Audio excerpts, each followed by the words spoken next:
Chapter 328. Before that, you have to clean up the mess first before we talk about anything else, Jilin said indifferently. Qinzhou was instantly depressed again. At noon, Qinzhou, Yun Shirshir, and Jun Imo had a simple lunch before taking a short break in the company. Jun Imo sat on the leather chair, adjusted it to a comfortable angle and closed her eyes to rest.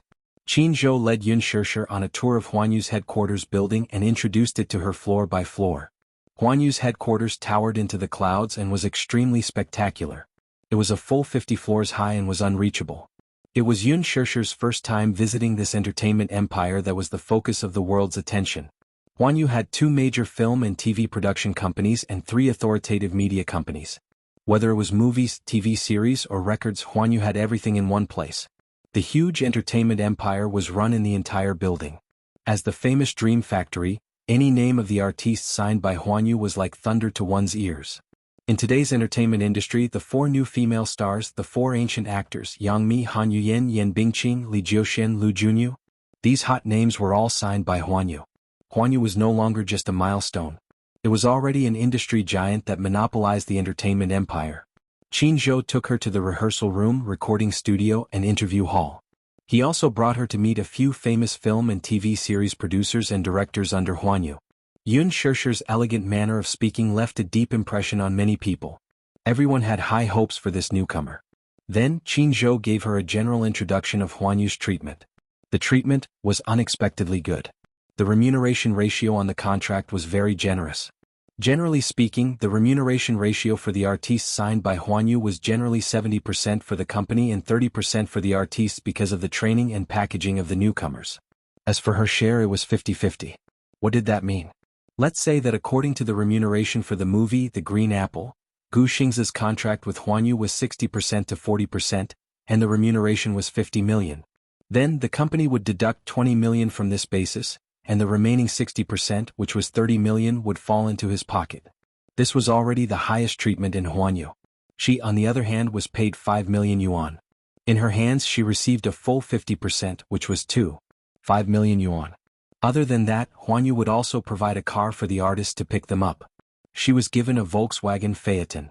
Even if it was a newcomer who had just debuted, the company would do their best to reduce public exposure.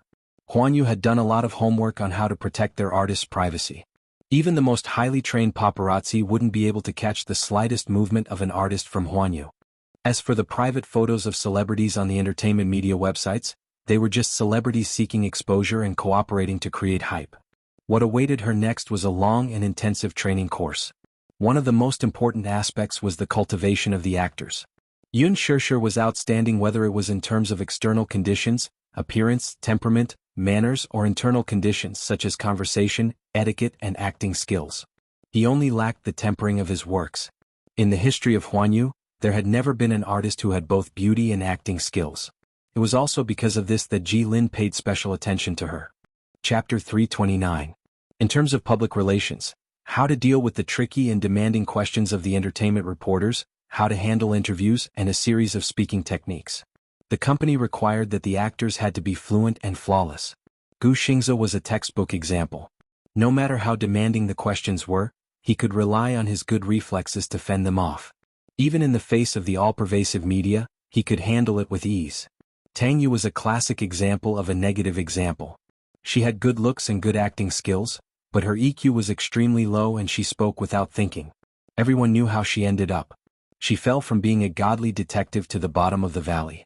In the current situation of the entertainment industry, artists were no longer the same as before, where they were held high and mighty. Even if you were the nation's goddess, a single mistake in your words would immediately attract an avalanche of anti-fans. Apart from that, there was a series of classes. Her schedule was packed to the brim for a whole month. Apart from that, the opening ceremony of The Green Apple was also imminent. Qinzhou informed her to go to the temporary filming set in 3 days to complete the trial photo shoot. In short, her schedule was packed to the brim with no gaps. The moment she received the schedule, she froze. It's so packed. Yun Shirshir protested a little. There were 30 days in a month and 29 days were scheduled. The remaining day was to go to the filming set for the trial photo shoot. The schedule was unbelievably tight. Is this still considered full? Qinzhou chuckled. Then you haven't seen Gu Xing's schedule. His schedule? Was there a schedule more packed than hers? You haven't officially stepped into this industry, but I've already been merciful to you. Take a look at Gu Xing's schedule. Qin Zhou passed Gu Xing's schedule to her lightly. Yun Shishir glanced at it curiously and almost fainted. Half a month was only 15 days, but he had a total of 32 events scheduled. Apart from the events, he spent the rest of his time flying in the sky. He probably had very little sleep every day. She felt a little sorry for him. Celebrities looked glamorous on the surface, but she didn't know that they were so tired behind the scenes. She furrowed her brows and complained, "This is exploitation." Qin Zhou complained, "What do you mean by exploitation?" Sure, you might not know this, but to a celebrity, exposure means life. This is like the same product. One is placed in the front of the supermarket, the other is placed in the corner of the supermarket. Which one do you think will sell better? Of course it's the former, she said without hesitation. As long as you understand. Qin Zhou suddenly said in a low voice, Sure, you have to remember that in this industry you have to be careful with your words and actions. Just like what Yan Luoji said, if you accidentally offend someone they might even ban you from the market. When that time comes, it won't be as simple as just lying in a corner. Yun Shishir naturally understood the meaning of his words. When the time comes I'll definitely be kicked into the warehouse to collect dust. Smart. Qin Zhou smiled. Aren't you stupid? It's all thanks to President Qin's good teaching. Naughty girl, you've got guts. Now you know how to make fun of people?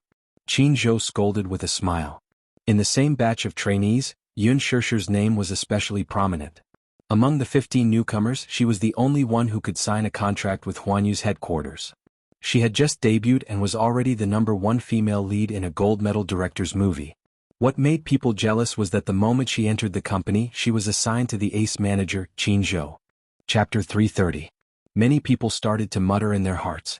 What kind of background did this newbie have? It was obvious that Huanyu wanted to groom her. She had not even debuted, but she was already chosen by a famous director and was given the role of the female lead. Lin Fengtian was a famous gold medal director in the entertainment industry. He had always been strict, but he actually chose an unknown newbie?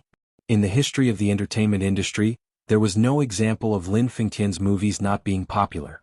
Many people racked their brains and still could not get a supporting role in his movies. Not only that, many celebrities were not qualified to be invited to Huanyu's annual cocktail party. Not only did Yun Shishir receive Gu Xing's invitation, she even became Gu Xing's female companion. Putting all these aside, being able to directly sign a contract with Huanyu's headquarters made many people so jealous that they gritted their teeth. What was even more frightening was that she had an ace manager behind her.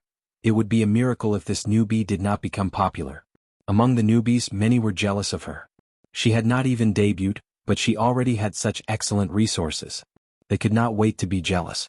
Therefore, Yun Shishir was inevitably ignored and questioned in the training class. However, she did not care at all. She had more opportunities than others. Any normal person would look at her with suspicion and jealousy. However, it was because of this that she had to work harder than them and cherish this opportunity more than they did. Strength was the best proof for her. After a week of high-intensity training, Yun Shishir was completely exhausted. She was very tired, much more tired than when she went to work. Her body could not bear the burden. Even so, her willpower was considered to be the strongest in the entire class. Many people could not persevere in the face of hellish high-intensity training. The trainees in the training class were cut in batches. In less than a week, half of the trainees were cut. On this day after the training class, Yun Shishir walked to the lounge. She only felt that her head was heavy and her feet were light. She was still dizzy. The excessive pressure caused her to be unable to sleep well for several days. She muddle-headedly held onto the wall and groped her way to her lounge. She thought to herself, training classes have been packed to the brim for a month. Now it's only been a week and she can't take it anymore. What will she do for the rest of the classes? Leaning against the door, Yun Shishir touched the key with one hand. Under Qin Zhou's special care, she had her own private lounge. She turned on her phone and saw a missed call. She stared at Yu's name on the screen and couldn't help but reveal a gentle smile. For the next few days, the school was holding an international children's summer camp in Minghai City. She was not free, so Yun Yecheng accompanied the little lad. Just as he was about to dial the number back, his fingertips suddenly paused. This little guy should be having a good time right now. Now that she was busy with work, she rarely had time to go out with the little guy. It was rare for the school to hold a summer camp, so she would let him have a good time. Yun Shishir closed her phone. Forget it, it's better not to disturb him. Opening the door, the room was brightly lit. She had just walked in when she heard a devilish voice leisurely say, "Welcome back, with pleasure." Yun Shirshir could not help but be shocked. Before she could react, she was on high alert. She turned around and looked outside the door nervously for a while before she slammed the door shut and locked it. Chapter 331. Muyaja, what are you doing here? Wasn't he supposed to be busy? On the sofa, Muyaja elegantly propped up his upper body. The lapel of his black shirt was slightly open, revealing his well-defined chest. He was wearing a pair of handsome, slim-fit trousers and a pair of expensive handmade leather shoes. His long legs were crossed elegantly, giving him a noble and unruly posture. She had to admit that his figure was very muscular and sexy. Every part of his body was perfect and well-proportioned. A silver necklace dangled between his collarbones, complementing his fair and flawless skin. It was very charming. He had flown to America a while ago and had just gotten off the plane today. His face was weary and his black hair was slightly messy. It covered his sharp eyebrows and intertwined with his long and thick eyelashes, casting a shadow on his eyelids. Muyaja held a cigarette between his fingers, and the room was filled with a faint aroma. Yun Shirshir stood rooted to the ground and asked with a frown, "How did you get in? And how did you know that this is my resting room? Didn't anyone stop you?" This passageway was blocked by the security guards and was heavily guarded. How did he get in so quietly? Stop me? Muyaja found her words very interesting. Huanyu Tower is mine and it's huge. Who dares to stop me? His words did make some sense. Aren't you afraid of being photographed by the reporters? Yun Shirshir said helplessly. What a stiff tone. It sounds very uncomfortable. Muyaja smiled devilishly. He put out the cigarette and hooked his finger at her. Shirshir, come here. Shirshir. This was the first time he had called her by her name. His tone was devilishly charming with a hint of gentleness. Yun Shirshir was caught off guard and a part of her heart collapsed. Come here. Seeing that she wasn't moving, a hint of displeasure appeared on his face. Yun Shirshir could faintly smell danger. She shook her head and took a few steps back. With her back against the door, she said gloomily, I'm not going over. Muyaja curled his lips, his thick eyelashes hiding the mischievous smile in his eyes. What? She also has a little temper. No, Mr. Xiao, how would I dare to be angry with you? Muyaja's lips curled into a smile. Come here then. She turned her face away awkwardly and stood still. Muyaja found her awkward look very interesting. You know what? The more you act like this, the harder it is for me to restrain myself. Yun Shirshir blushed. The ambiguous meaning in his words was obvious. She immediately frowned and said, Are you a beast? I'm hungry. Muyaja's tongue curled into a frivolous smile. A hungry man is very scary. Don't try to arouse my desire to conquer. Then he leaned forward calmly. Good girl, come here. Hey, do you want me to go over or do you want to come over? Leaning back in his chair, Muyaja lowered his gaze and answered, 3, 2, 1. Muyaja pretended to get up. Yun Shirshir couldn't help but shudder when she saw this. She quickly braced herself and walked over. The man was leaning on the sofa with one hand supporting his head and a mischievous smile on his lips. Muyaja, you. Chapter 332. Before she could finish her sentence, Muyaja grabbed her wrist and pulled her into his embrace. His slender fingers lifted her chin. The man couldn't wait any longer as he lowered his eyes and kissed her lips. His body missed her a little.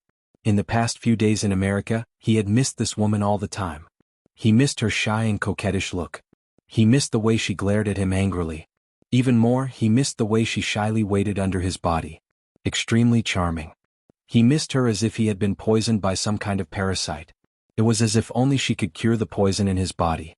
She was his poison and also his antidote. The tip of his tongue hooked into her slightly open lips and danced around her sweetness. The faint fragrance of smoke lingered between his lips and teeth. Yun Shirshir's heartbeat suddenly sped up, and a flirtatious blush surfaced on her cheeks. At first, the kiss had a hint of attacking a city. He pressed on step by step and she retreated step by step. However, gradually his kiss slowly became gentle. Muyaja supported his body with one hand, and the other domineeringly wrapped around her waist. He got up slightly and lazily leaned against the sofa. He hugged her to sit on his knees, and with one hand holding onto her thighs, his right hand tightly wrapped around the back of her neck. Using this position, he deepened the kiss. The tip of his tongue gently traced the shape of his lips. The kiss was soft, gentle and soft, but it also seemed to have a faint trace of electricity. A trembling numbness instantly spread throughout her limbs and bones, and her body unconsciously began to heat up. The instinctive reaction hidden deep in her heart was easily dug out by him. Yun Shishir's breathing lost its stability and became slightly rough. Yilan's kiss always had a terrifying magical power that could easily ignite the passion in the depths of her heart. Muyaja smiled mischievously. His left hand evilly lifted her lapel and casually untied her knot. His ice-cold fingertips seemed to brush across her collarbone and skin. Yun Shishir was shocked and reached out to hold his hand. "What are you doing?" "You. I don't understand you."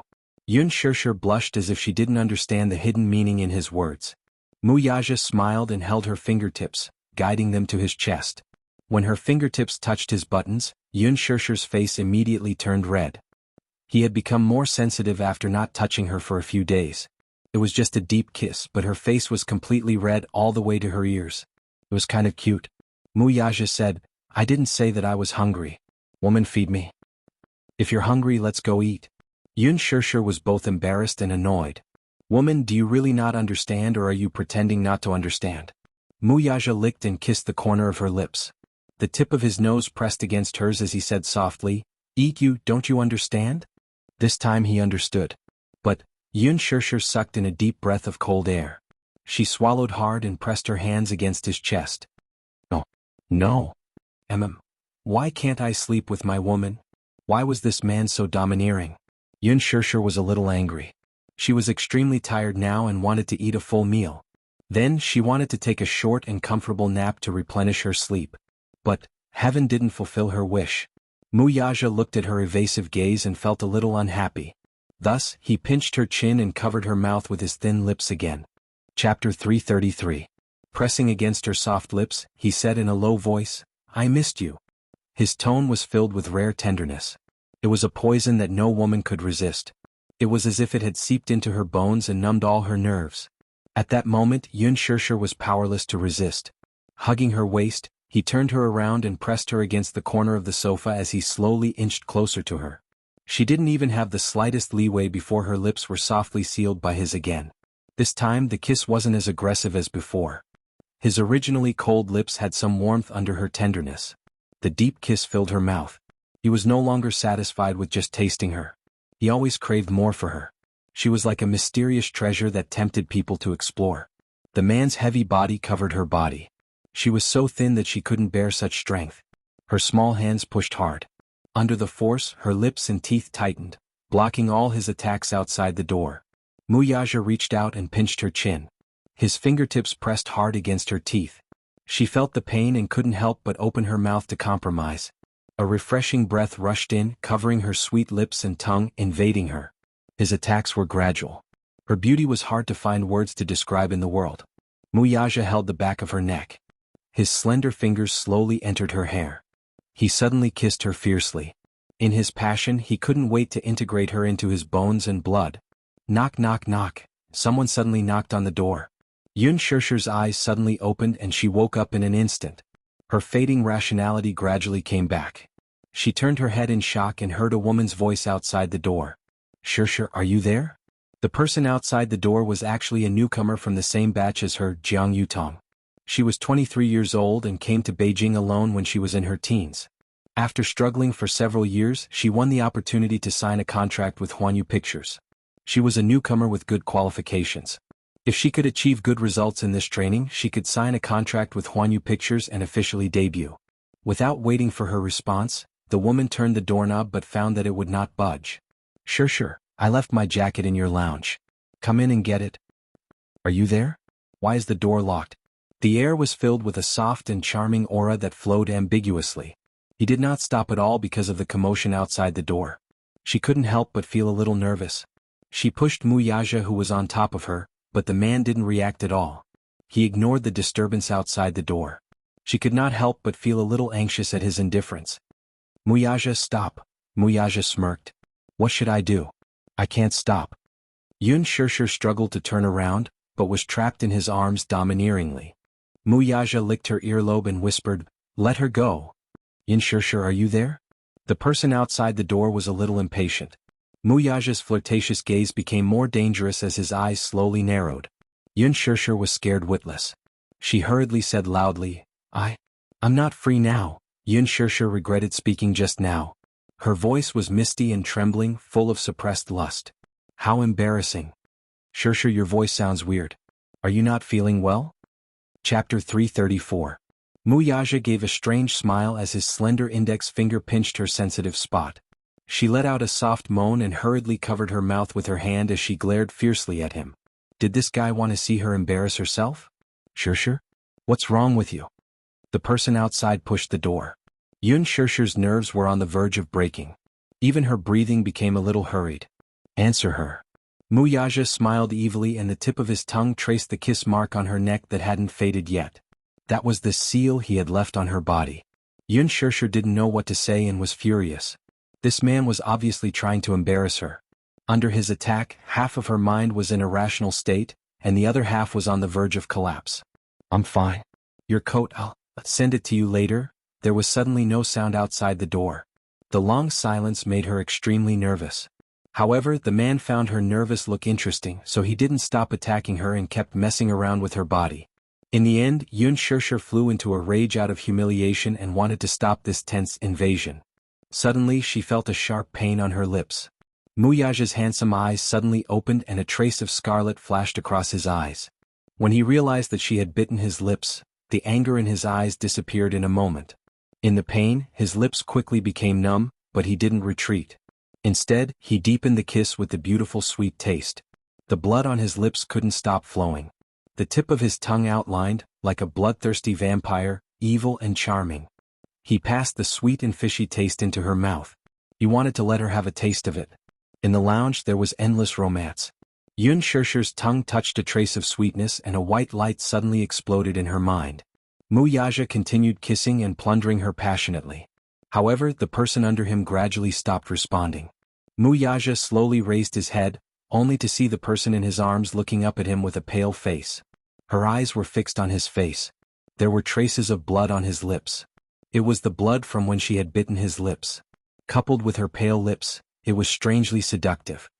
His eyes dimmed and he reached out to touch her lips, wiping away the blood on her lips. She opened her mouth and bit his finger. She left a row of deep teeth marks. Like an enraged cat, she bit fiercely without any mercy. Mu Yaja didn't move at all. He slowly got up and seemed to have lost interest. He casually took the suit jacket on the side, opened the door and walked out. Outside the door, Jianghu did not leave. Instead, she waited for Yun Shishir at the door. Instead, she bumped into him unexpectedly. Jianghu was stunned. With her status, she naturally didn't know who he was. Her first impression was that this man was too handsome. And he was unusually young. He was tall and had an extraordinary aura. His handsome face was like that of a god. It was difficult to measure his handsomeness with words. Who was he? Why did he walk out of Yun Shishir's lounge? Jianghu sharp eyes noticed that there was a wound on his lips, and blood was oozing out. Chapter 335. Mu Yaja frowned slightly. Seeing her gaze on his lips, he subconsciously licked the blood stain with his tongue. Without a word he turned around and left. Arrogant, cold, and extraordinarily handsome. Judging from his attire, he must be a famous person who was either rich or respectable. Jianghu could not believe it. She had thought that such a man would only appear in her imagination. She did not expect to see him with her own eyes. Hence she stood there in a daze for a long time. She felt like she was in a dream. But why did he walk out of Yun Shishir's lounge? Could it be that there was some unknown relationship between them? Jianghu started to make wild guesses. Although she appeared to be amiable and friendly toward Yun Shishir on the surface, everyone had their own selfish motives, didn't they? Although Yun Shishir had not officially debuted, she was already very famous. Not to mention the newcomers, even the celebrities had a lot of doubts and suspicions about her. There were rumors that Yun Shishir was able to appear in Lin Fengtian's film without debuting because she had a sugar daddy behind her. Otherwise, how could a newbie with no fame like her appear in Lin Fengtian's film? That was not all. What right did she have to be invited to Huan Yu's annual cocktail party? Even Yang Mi and Tang Yu had to rely on their connections to get in. What right did she have? She was even Gu Xingza's female companion? She heard that Gu Xingza had personally invited her. Was that possible? Gu Xingza was famous in the industry for being arrogant. Would he personally invite a newbie with no fame to be his female companion? Was it because of her looks? However, in the entertainment industry, there were many talented and beautiful women. There was no lack of different styles. Some were sexy and hot, some were outstanding beauties, and some were pure and innocent. The competition was cruel and the battles were fierce. That was not all. If she made use of this movie's female lead in the cocktail party to make a name for herself, wouldn't it be easy for her to sign a contract and debut? With such excellent resources, who would believe that she did not have a sugar daddy behind her? However, Yun Shishir was completely wronged on this point. Lin Fengtian had personally chosen her to be the female lead because Yun Shishir's temperament matched his image of the female lead. Even the picky Gu Xingze thought that she was the best choice for the female lead. Contrary to what they had guessed, the investors had already decided on the female lead. However, Lin Fengtian was adamantly against it. He would rather not film the film than let the investors force a candidate into the role. However, there was a saying that people's gossip was a fearful thing. As a result, these presumptuous remarks had already spread in private. Jiang Yutong was a little skeptical at first, but now she believed it all. She believed that Yun Shishir had a sugar daddy. Could it be that the man just now was her sugar daddy? What? A series of questions flashed through Jiang Yutong's mind. Why did she drop out of school and come to the capital in her teens? As a young girl with an acting dream, she had spent a few years to get to where she was today, step by step, from being naive at the beginning to having the opportunity to sign a contract. Why was it that someone was able to beat her to it, and even effortlessly obtain a better result than her? On what basis? Therefore she was more or less jealous of her. But this was human nature. Chapter 336. Hence, when Yun Shishir walked out of the restroom with her coat, the way Jiang Yutong looked at her was different from usual. Yun Shishir bumped into her when she walked out of the restroom. She was startled by her sudden appearance. Yutong. You, Shishir, why have you been in there for so long? What on earth are you doing? Why didn't you respond after knocking on the door for such a long time? Jiang Yutong came back to her senses and immediately cleaned up the messy emotions on her face. She walked in front of her with a smile and took the coat from her hand. I didn't do anything. She smiled, but she did not elaborate on the matter and simply brushed it off. She didn't know how long Jiang Yutong had been standing at the door, nor did she know how much she had heard of what had happened in the room. She only knew that she couldn't explain too much, otherwise, it would only make things worse. But, I think I saw a man walking out of your restroom just now. Your door was locked from the inside. Is there something going on between you two? Jiang Yutong pretended to be very nosy and wanted to know more about it. Yun Shishir was a little anxious. She hated Mu Yaja's casual behavior. It was as if he was the supreme ruler, as if all living beings were his playthings and should be ruled by him. He suddenly appeared in her resting room and did not seem to be afraid of the media reporters who were lurking in Huanyu Tower to take photos. Saying strange things to her out of the blue that disturbed her mind. He suddenly wanted her. He wanted her all the time regardless of the occasion. He didn't care about her feelings at all. Now someone saw it and wanted her to explain. But how could she explain it? Seeing that she was silent, Jiang Yutong became more curious. It seemed that she wouldn't give up until she gave her a reasonable explanation. She was definitely going to pester her. But the interesting thing was she really her friend? They had known each other for less than 10 days. They were in the same training class. They had seen each other face to face and exchanged smiles occasionally. Was it necessary for her to explain so much to her? Jiang Yutong saw that she didn't speak and concluded that there must be something going on between the two of them. Wasn't that inevitable? That man must be one of Yun Shishir's financial backers. After thinking about it, she felt that it was very suspicious. Huanyu Tower's security system was in place. How could a random person sneak into Huanyu Tower? It was a leisurely stroll, as if he was taking a stroll in his own backyard, careless and unconcerned. There must be something fishy going on. This man was either a rich and powerful celebrity, or he was one of Huanyu's higher-ups. There were too many unspoken rules in this industry. The scandal of Tang Yu's sleeping scandal had caused an uproar among the public. They were shocked by the dark rules of the entertainment industry. But in Jiang Yutong's eyes, it was not surprising at all. He had been in this circle for a few years, so what kind of dark side had he not seen? No matter how talented or beautiful a newcomer was, it was impossible for her to become famous for no reason. This industry was all about background and resources. No matter how good her aptitude was, if she didn't have anyone to support her from behind, even if she wanted to become famous, it was just that she had nowhere to go. Chapter 337. There must be someone behind the scenes who pushed her to the top. If she wanted to figure it out, she had to build a good relationship with Yin Shirshir first. Then she could get the man's identity and the ins and outs of the matter from her. How powerful was the person who could make a newcomer popular in such a short time? If it was possible, she might even be able to poach a man from Yin Shirshir and get some resources from him. As for the hidden rules, if she could become popular overnight, she would be willing to do anything.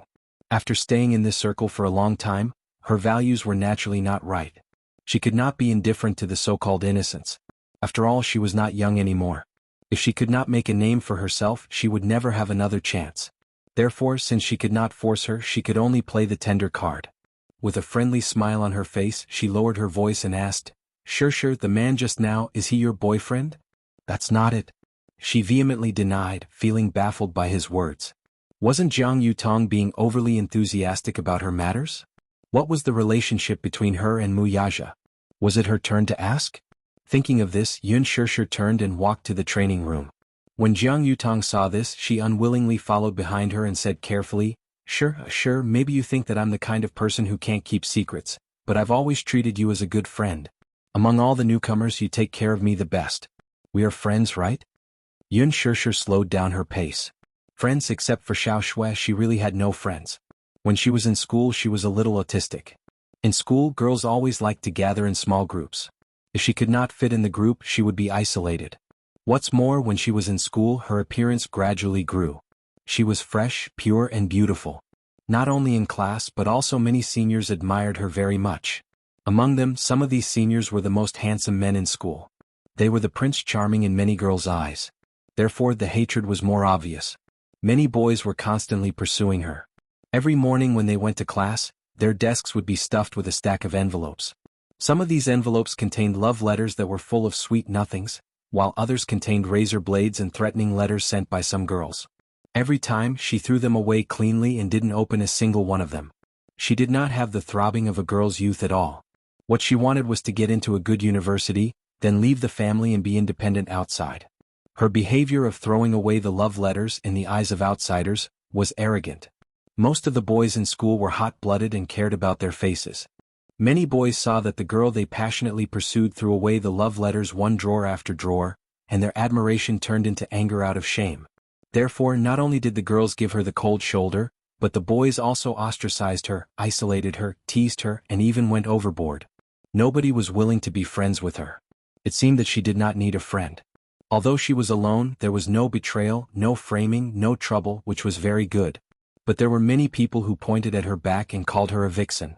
Li Qin also scolded her, Yun Na also scolded her, and her classmates also scolded her behind her back. She was very confused for a while. She did not know what she did wrong. Chapter 338. She wasn't stupid. She knew exactly what Jiang Yutong was thinking. Jiang Yutong was trying to get information out of her. She wasn't stupid. Why would she tell her? She might look weak, but she wasn't. She stood aloof from worldly affairs. She didn't like to play games, nor did she like to cater to others. If she could get along with someone, she would. If she couldn't, she would never open her heart to them. Sure, why aren't you saying anything? Are you worried that I'll spill the beans? Jiang Yutong patted her chest when she didn't respond. Hey, don't worry. I won't betray you. With that, Jiang Yutong stood in front of her and made a solemn vow. I swear that if I can't keep your secret, I'll be struck by lightning. It was a vow. She wasn't worried about retribution at all. Yun Shirshir looked at her deeply. She suddenly felt a little tired. Why should I tell you about my relationship with him? Yun Shirshir was confused. Will it help you in any way? Jiang Yutong paused for a moment and quickly explained, No, I didn't. I'm just worried about you. What are you worried about? Yun Shirshir was even more curious. Jiang Yutong touched the back of her head and pretended to be worried. Shirshir, you've signed a contract with Huanyu, right? Yes. She had signed a contract. But then? Have you read the terms and conditions of the contract? She replied, Yes, I saw it clearly. Then you should know that it's a breach of contract if you're dating in private. Jiang Yutong said to her in a serious tone. She seemed to be concerned, but in fact she was trying to scare her. Yun Shirshir pretended to be deep in thought. In fact, she was secretly guessing what Jiang Yutong was planning. I heard that it's a serious breach of contract. Not only will you be banned by Huanyu, but you'll also face an astronomical sum of money. You won't be able to pay it back even if you spend your whole life. Jiang Yutong said kindly. Yun Shirshir said calmly, "It's okay. He's not my boyfriend. Even if it was, so what? The entire Huanyu belonged to Mu Yaja." However, when Yun Shirshir thought about how Mu Yaja had asked her for a sky-high penalty for breaching the contract, she shuddered. This man seemed to be capable of doing such a thing. If she made him unhappy, he didn't even need to do it himself. He could easily crush her with a single finger. Seeing her suddenly fall silent, he coldly denied it. His tone was decisive and straightforward, without even a trace of hesitation. His face was calm and composed, without any unnaturalness or guilt. It didn't look like he was lying at all. Is he really not her boyfriend? Jiang Yutong thought to herself, that's right. If such a handsome man is my sugar daddy, he's so handsome, rich, and elegant. He's like a model from an idol drama. Many people will be jealous of me if I tell them. Jiang Yutong rolled her eyes. Suddenly, she lowered her voice and whispered carefully in her ear, Shirshir, that man can't be the mysterious sugar daddy behind you, right? As soon as she finished speaking, Yun Shirshir raised her head abruptly. Her pair of clear eyes stared fixedly at her as her brows furrowed slightly. She seemed to have seen through Jiang Yutong's intentions. Chapter 339. Jiang Yutong's heart skipped a beat when she saw her reaction. She covered her mouth in shock. She was right. She murmured in disbelief, it can't be true, right? As she spoke, she tugged at Yun Shirshir's sleeve, her eyes burning with excitement. Shirshir. I heard from them that the reason why you can get so many resources before your debut is because you have a big sugar daddy supporting you. Are those rumors true? No. Yun Shirshir said coldly. Oh, then what's your relationship with me? I asked you a question but you didn't answer me. Do you even consider me as your friend? Jiang Yutong frowned and scolded her impatiently when she saw that she had sealed her mouth so tightly. Yun Shirshir's lips curled up coldly as she retorted, ridiculous. When did we become friends? Why don't I know about it? Jiang Yutong was stunned by her cold question. What?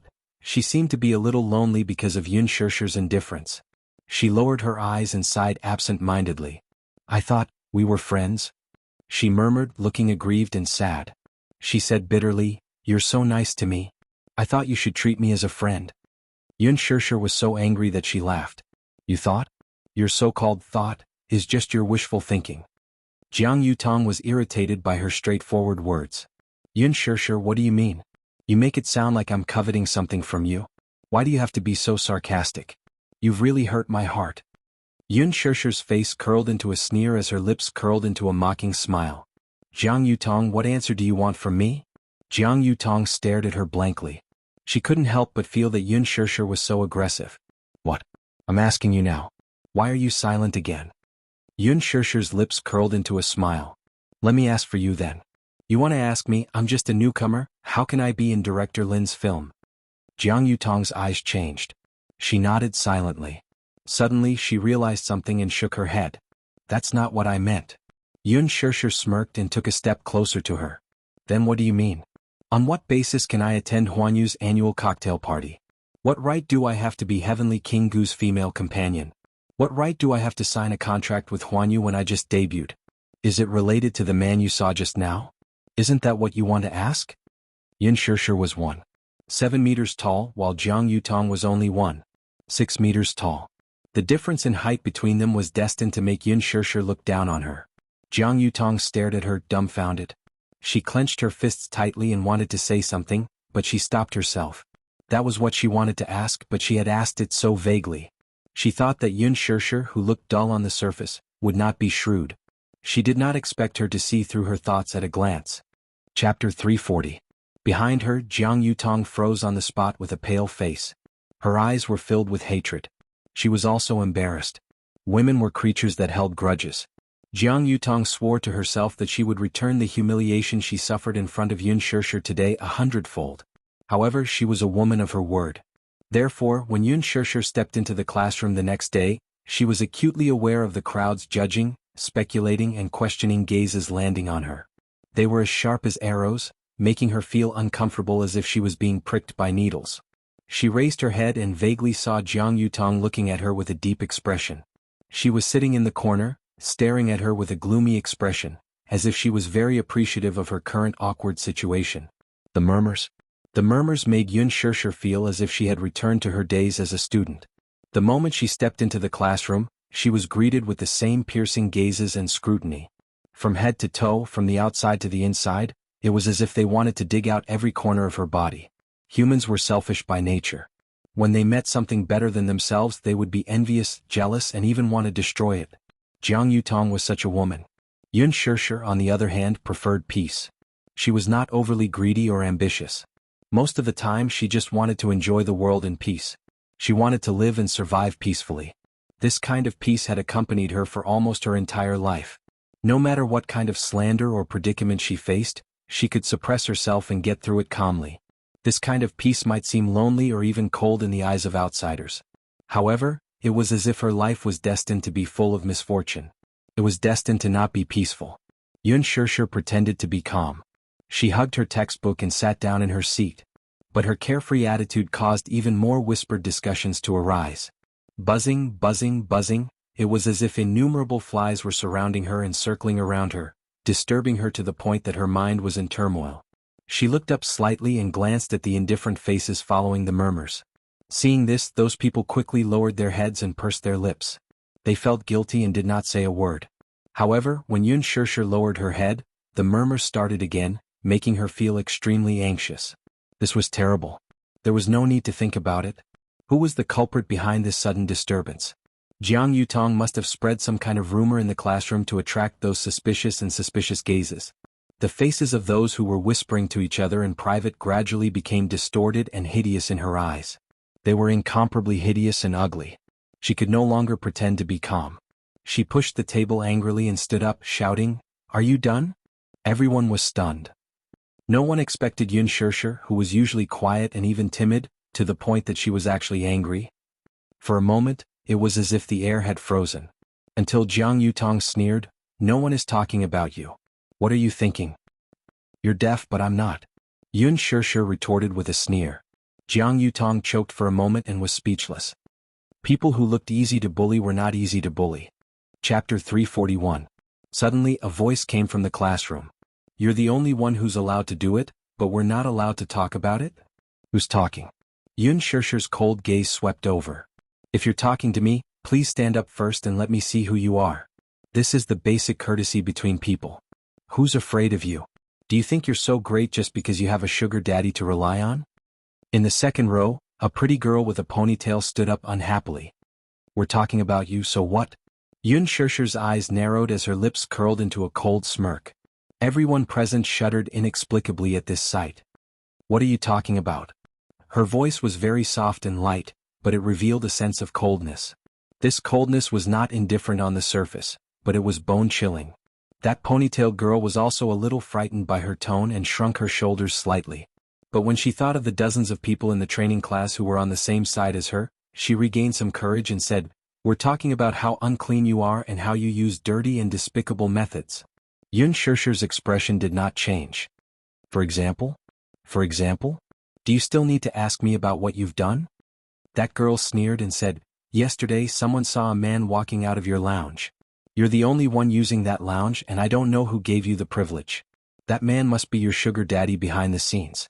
I say, although you're a newbie, you have so many resources. You obviously relied on the unspoken rules to get to your position." Her words were laced with sticks and spears, aggressive.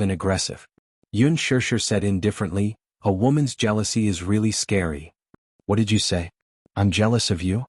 That girl slammed the table in exasperation and said angrily, "Let me tell you, I've reached this step by relying on myself. Unlike some people who don't walk on the bright path and choose to follow the dirty unspoken rules. Yun Shishir, don't let me get hold of any evidence or I'll expose you." In a moment of impulse she said these words. After saying it, that girl suddenly regretted it. Looking at Yun Shishir's cold and disdainful eyes again, it was as if she was mocking her ignorance and childishness. "Do you think everyone is the same as you? What do you mean? Are you as pretty as me? Do you have my acting skills? Do you have my aptitude? Only those who aren't capable need to rely on the unspoken rules. But I don't need to." Suddenly, a few mocking laughter could be heard in the classroom. The girl was so embarrassed that her face flushed red. She pushed her desk away and quickly walked up to Yun Shishir. Pointing at her, she said, "Tish, what's the point of only knowing how to sow discord here?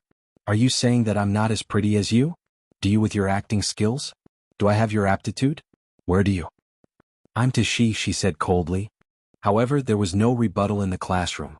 Yun Yun's Shirshir in terms of aptitude, no one in the class could compare to Yun Shirshir. There was no room for rebuttal. Bitch. That girl flew into a rage out of humiliation and rushed towards Yun Shirshir's face with threatening gestures. Chapter 342. Yun Shirshir reached out and gently wiped the mark on her neck. With a sharp glint in her eyes, she casually picked up a heavy pencil case from the side and smashed it at her face. The pencil case was made of iron. When it hit the girl's forehead, it broke a layer of skin and blood oozed out. No one in the training class expected the situation to go out of control. They were all stunned. The ponytailed girl clutched her forehead in pain and retreated a few steps in a sorry state.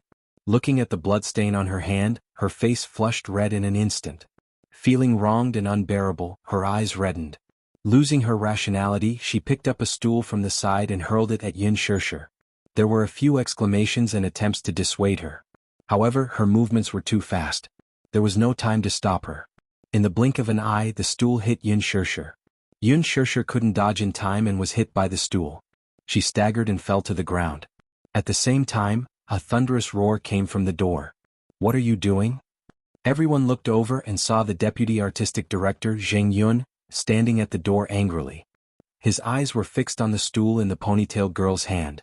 The veins on his forehead were bulging. What surprised everyone even more was that Huanyu Entertainment's top manager, Qin Zhou, was standing behind him. Beside him was the famous Heavenly King Gu Xingze. The newcomer training class would usually invite famous artists to teach the newcomers. In the past, Gu Xingze never participated in the newcomer training class. Even when Ji Yanluo personally invited him, Gu Xingze dismissed him with a look of disinterest. This time he didn't know what possessed him, but he actually said that he wanted to come with Qin Zhou to the newcomer training class. Qin Zhou was one of the instructors of the newcomer training class. He cursed in his heart. This guy just came back from Milan Fashion Week. When he got off the plane, he found out that Yun Shirshir was in the newcomer training class. He took the initiative to come and listen to how he teaches the newcomers. Listen to his lecture? Were you kidding? He's obviously worried about a certain woman. However, before they could enter the classroom, they heard the commotion from afar and hurried over. Obviously, they had clearly seen the scene in the classroom just now. The ponytailed girl didn't expect them to suddenly appear. She only cursed in her heart. She was so impulsive that she forgot where she was. She hurriedly put down the weapon in her hand and stood there helplessly. Her face was in a daze and she didn't dare to believe what she had done when she lost her mind. "What are you doing?" Zheng Yun stepped forward, and just as he was about to lash out, a light breeze blew past him. When everyone came back to their senses, they saw that Gu Xingze had actually walked to Yun Shirshir's side with a nervous expression. He bent down slightly and crouched down, holding up her wrist with some heartache. Earlier when that young lady had swung the stool towards her, she had instinctively stretched out her arm to block it.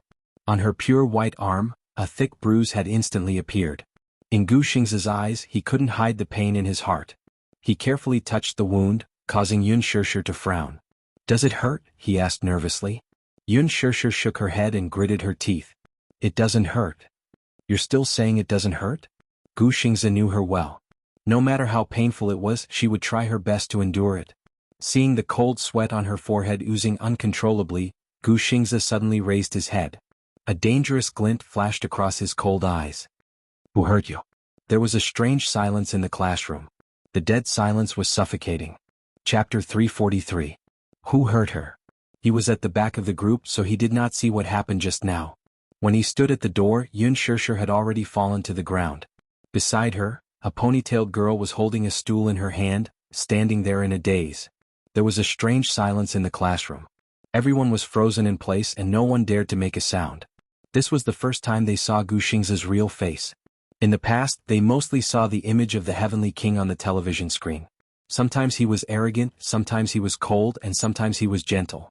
This was everyone's first time seeing Gu Xingze's real face. Compared to his image on the screen, he was more noble and handsome, as if he was born naturally. However, at this moment, his body exuded a bone-chilling coldness. His eyes were cold and terrifying. It was as if he could kill someone with a single glance. No one dared to move or even make a sound. Even the sound of their breathing was carried out quietly, for fear of angering the man in front of them. Who hurt her? Gu Xingze questioned her coldly again. His powerful voice reverberated in the huge classroom, numbing everyone's nerves. Someone pointed weakly at the ponytailed girl standing by the podium and whispered, It's Louis. Whoosh! Everyone's gaze immediately fell on Louis's body. Louis was so shocked that she took a step back. Her back was against the blackboard and she could not avoid it for a moment. Her shoulders trembled and she finally mustered up the courage to argue, It's not me, it's Yun Shirshir, she was the one who attacked me first. As she spoke as if she was grasping at a thin life-saving straw, she kept showing Gu Xingze the wound on her forehead that was still bleeding. She said pitifully, Look, she hit me and left this. She hit me first so I hit her back. I was just defending myself. No one spoke and no one testified. At this moment, everyone remained silent and no one dared to speak. In fact, no one saw that it was Yun Shirshir who made the first move. Instead, it was Louis who made the first move and hurt Yun Shirshir. Then Yun Shirshir fought back. Every training room was equipped with surveillance cameras. Once they checked the records, the truth would be revealed. Therefore, no one dared to get involved in this mess. Jianghu was also stunned, completely dumbfounded. Like many young girls, she had a Prince Charming in her heart. Gu Xingze had been in the entertainment industry for many years. With his handsome appearance and solid acting skills, he had captured a considerable number of fans, and Jianghu was one of them. She deeply admired Gu Xingze. He was the only national idol in her heart. Although there were many new stars in the entertainment industry, no one could replace Gu Xingze's position. However, at this moment she saw the man of her dreams hugging Yun Shirshir's shoulders lovingly. His eyes were filled with tenderness as he inquired about her well-being. The doting look in his eyes could hardly be concealed as it overflowed like a river. She stared at him dumbfounded. Her heart was filled with mixed feelings. Bitterness, jealousy, and most of all, jealousy. Jealousy, how could she not be jealous? If Gu Xingze could speak to her gently, she would be so happy that she would go crazy. But the idol in her heart was holding another woman, and this woman was the one she hated the most. What? Chapter 344. Why was it Yun Shirshir? She wished that the person lying in his arms right now was her, not Yun Shirshir, who had used underhanded means to climb up the social ladder. Gu Xingze raised his head coldly and glared at Louis expressionlessly. He suddenly said coldly, Huanyu Entertainment will not sign a contract with a trainee who causes trouble. Everyone was in an uproar as soon as he finished speaking. Gu Xingze's short sentence completely cut off Louis's path to stardom. Gu Xingze was one of the major shareholders of Huanyu Entertainment. He held 1/5 of Huanyu's shares, so his orders were naturally powerful. It was not inferior to a ban order. This huge Huanyu corporation could be considered half of his world. If he wanted to expel a trainee, it was just a matter of moving his mouth. It was not difficult. However, Louis had spent a lot of effort to get into Huanyu's training class. This opportunity was very precious. If she missed it, there would not be a second time. If she could successfully graduate from the training class, she would be able to debut. Debut, how many people dreamed of it? But he had removed her from the class with a simple sentence. This meant that she would be permanently frozen in Huanyu. That was too cruel. Yun Shirshir's eyes flashed slightly. Her gaze fell on the helpless Louis, but she did not say anything. Louis opened her mouth in shock. Her eyes were filled with fear and shock. What? What do you mean? Please get out. You have lost the right to sign a contract and debut. Gu Xingze's thin lips parted slightly. His tone was frosty. Everyone was stunned, including Jianghu. She was Gu Xingze's hardcore fan, so she knew that as a shareholder of Huanyu, he had a lot of power in his hands. But she did not expect that he would ban someone for Yun Shirshir. The training class was silent for a long time. Gu Xingze didn't say anything else. He bent down and carefully pulled Yun Shirshir into his arms, lifting her up easily. His every movement was so careful, as if he was afraid of hurting her, as if he was treating an extremely fragile treasure. Louis said unwillingly, Heavenly King Gu, I'm your fan. In my heart, only a noble and elegant woman is worthy of your status. This woman is not worthy of you. Gu Xingze ignored her indifferently and was about to leave the classroom with Yun Shirshir in his arms. Louis rushed forward and grabbed his arm. Don't you know?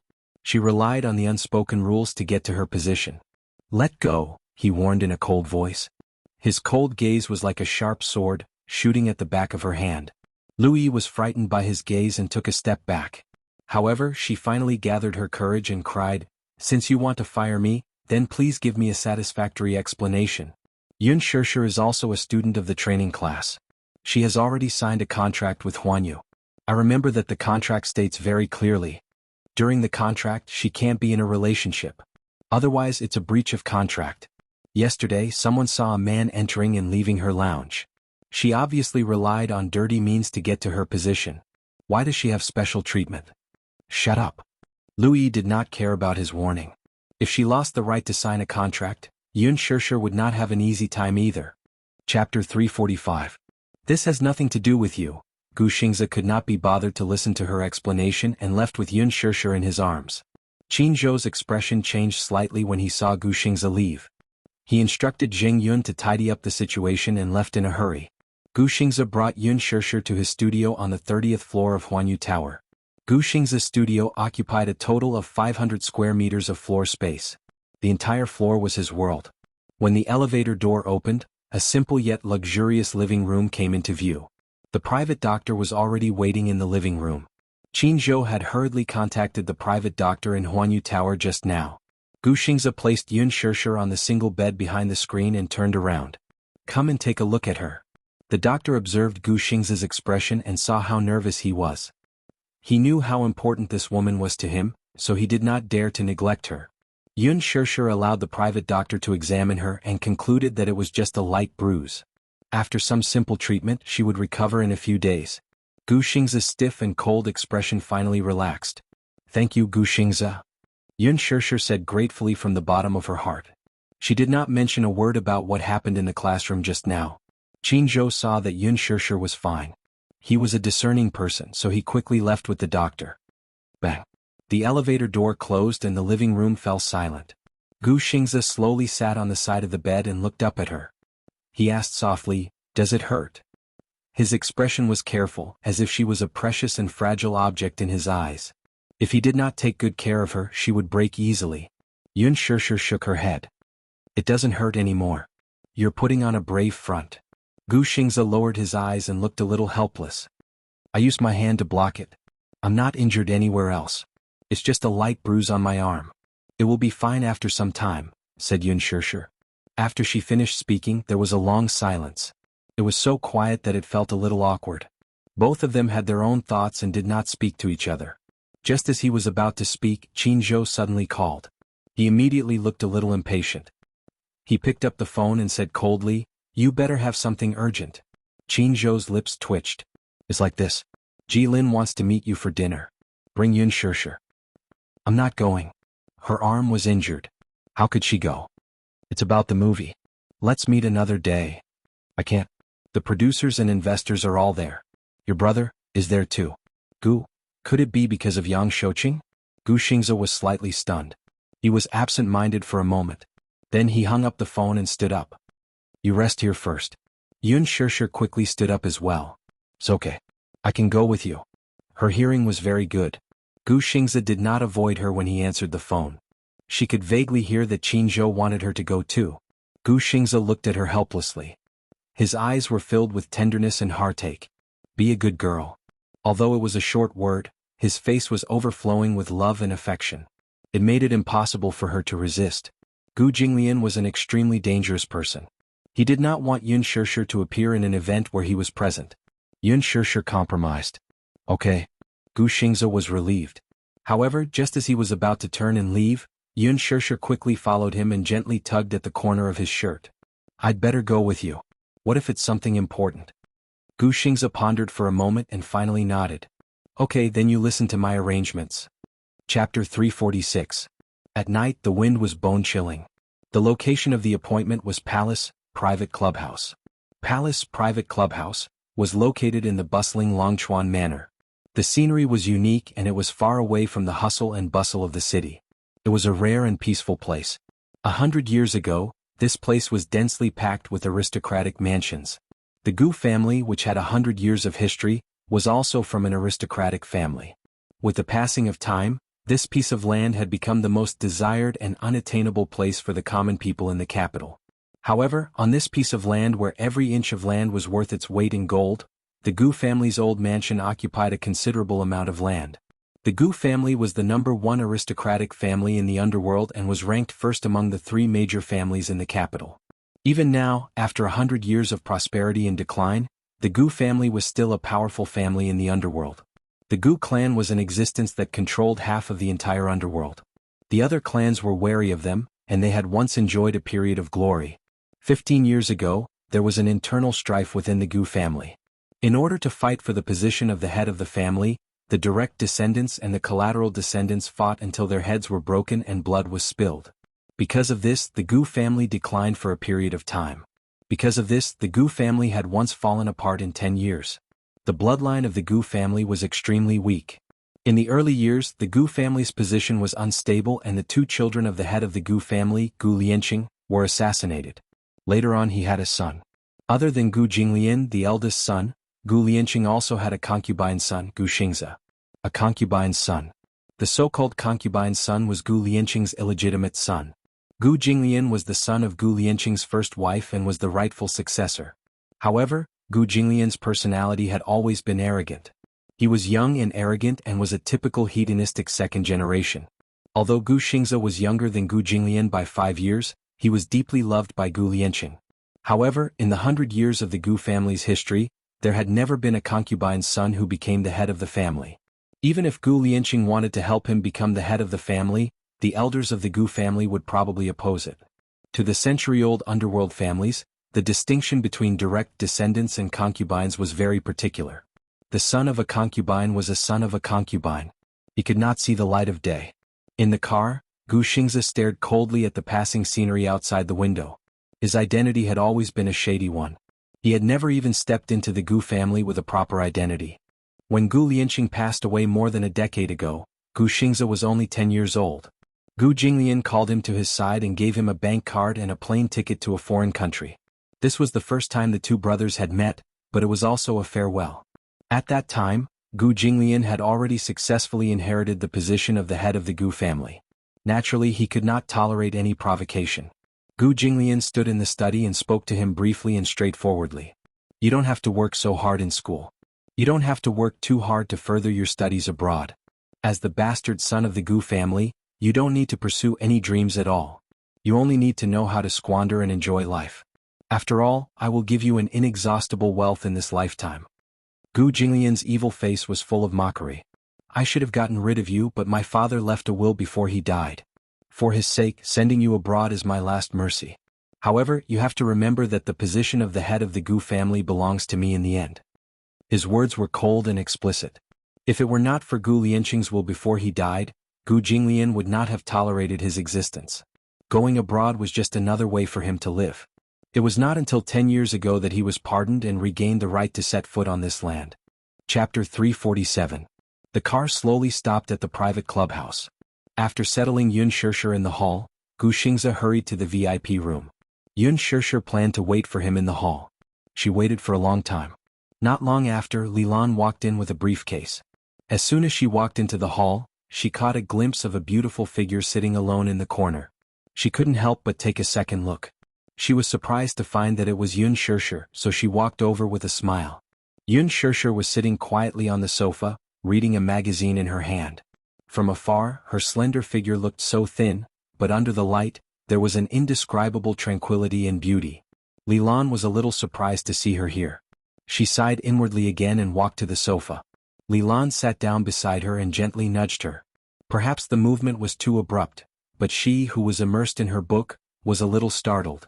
Her shoulders couldn't help but tremble and she came back to her senses. She looked up and saw that it was Li Lan. Her eyes couldn't help but be a little confused. Li Lan smiled and asked, "Why are you here?" Yun Shishir looked at her in confusion and didn't react. "Why are you here?" "I just finished work and came over for dinner. What about you?" Yun Shishir was stunned. She was a little absent-minded for a moment. She turned to look out of the window and realized that it was already dark. She also realized that her empty stomach was a little hungry. She realized that she hadn't eaten for the whole day. Thinking of this, her stomach let out a painful groan. Yun Shishir felt embarrassed. Li Lan heard it and smiled. "Are you hungry? Let's have dinner together." She nodded slowly. Suddenly she thought of something. Where's Muyaja? Is he busy?" "Probably. The CEO's schedule is always unpredictable. I'm not sure." Li Lan paused and said, "Why are you looking for him?" Yun Shishir suddenly remembered that Muyaja left without saying goodbye yesterday. She was a little angry, so she shook her head calmly.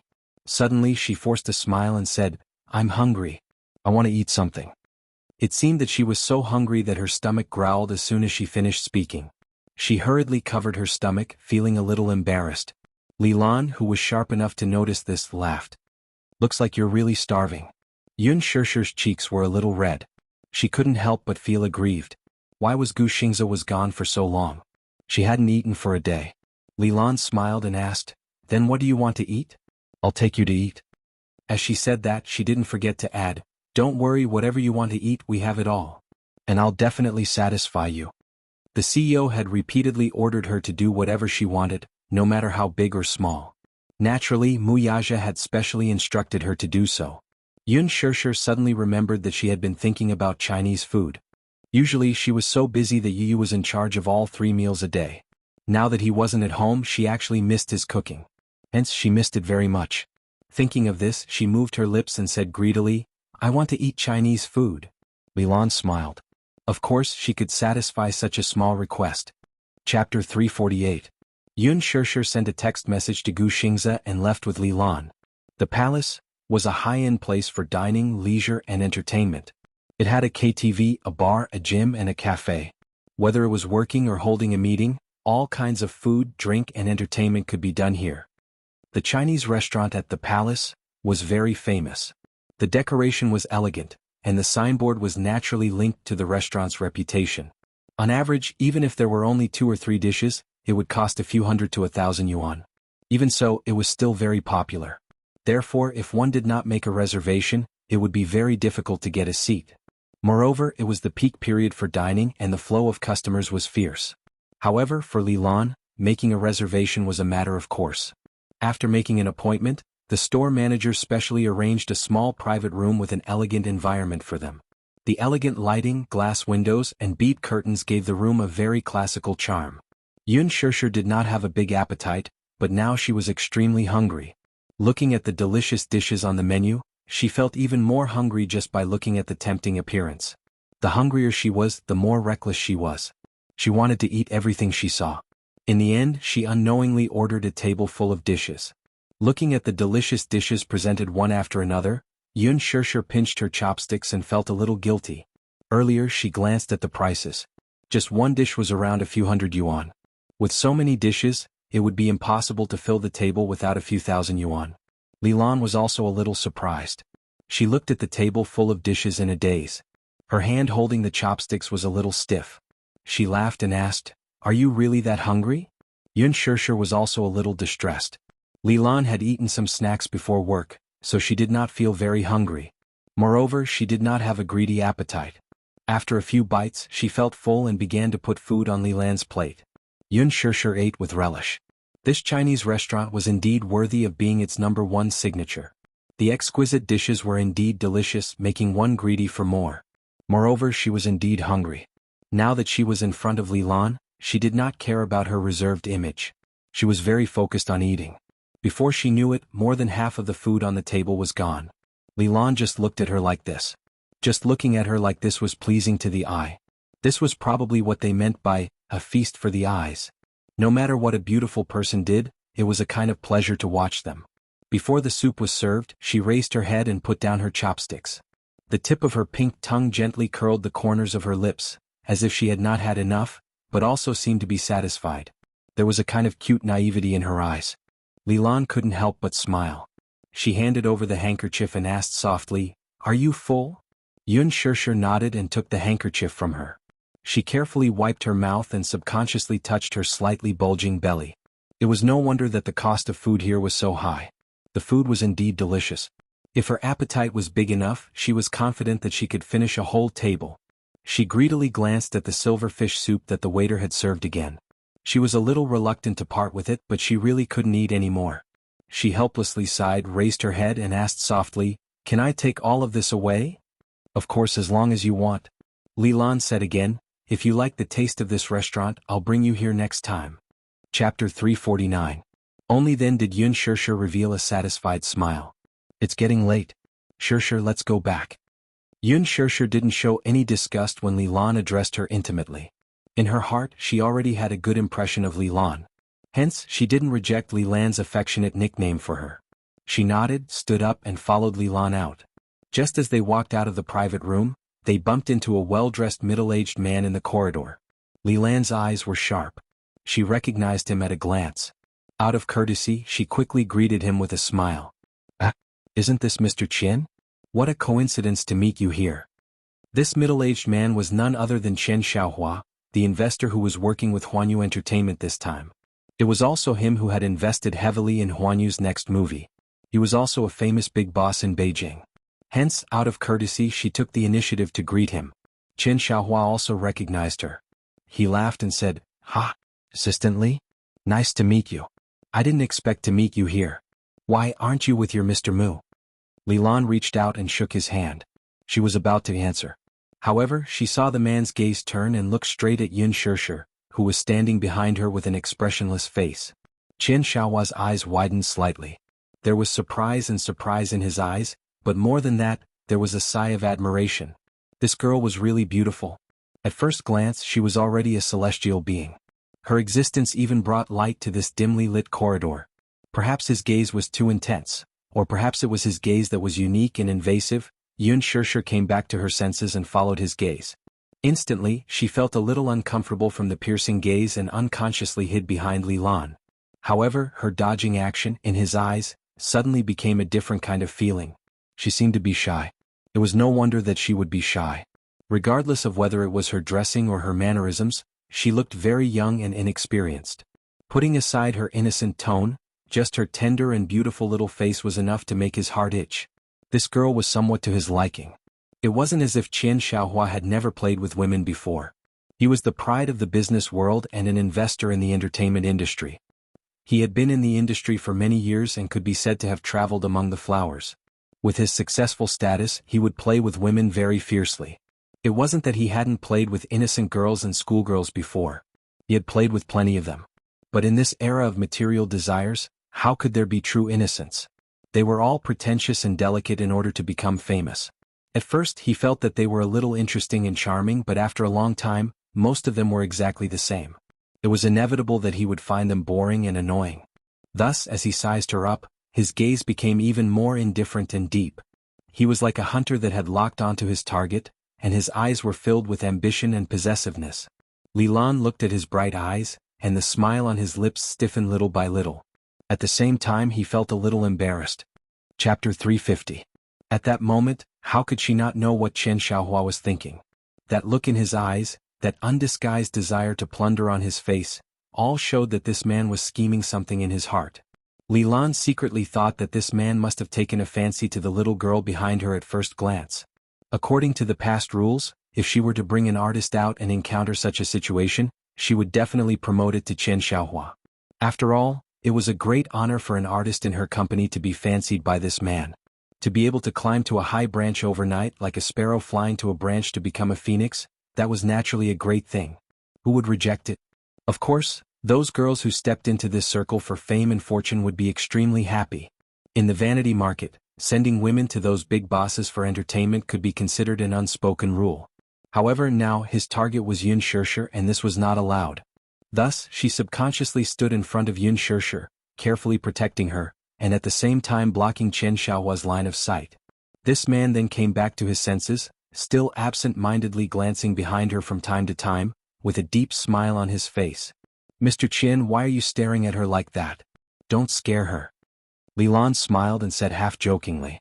Before becoming Mu Yaja's assistant, she was born as a manager of the public relations department.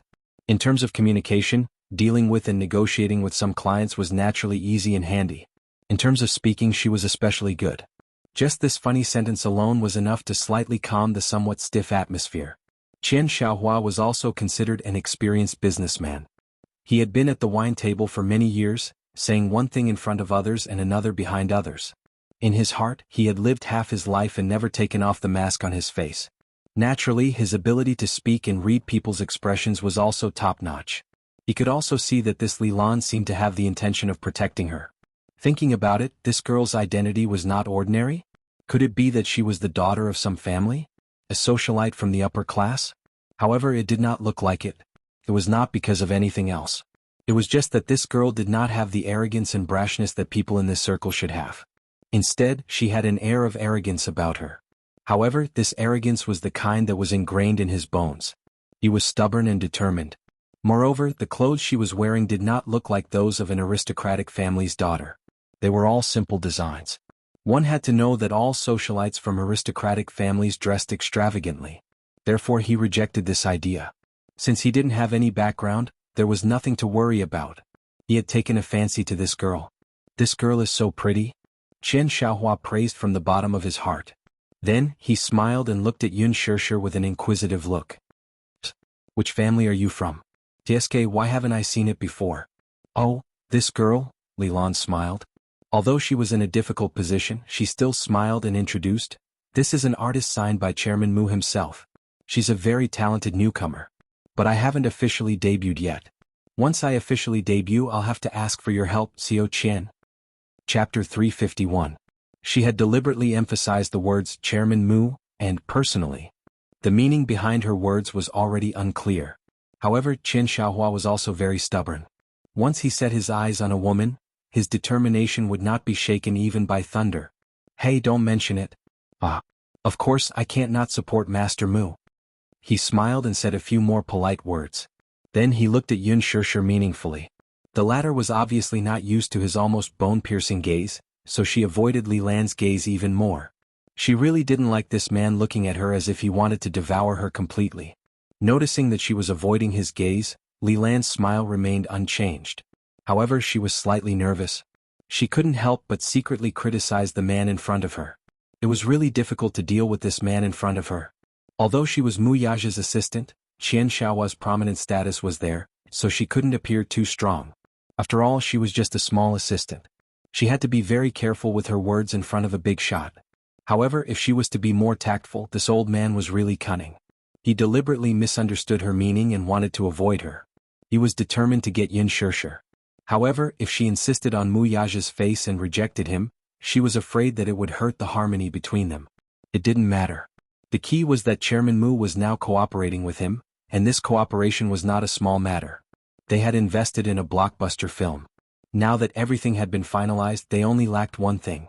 If something like this happened halfway, she would have to bear the consequences. Moreover, she really couldn't understand Mu Yaja's thoughts. It was difficult for her to guess at the moment whether this Yun Shishir was important to Chairman Mu or not.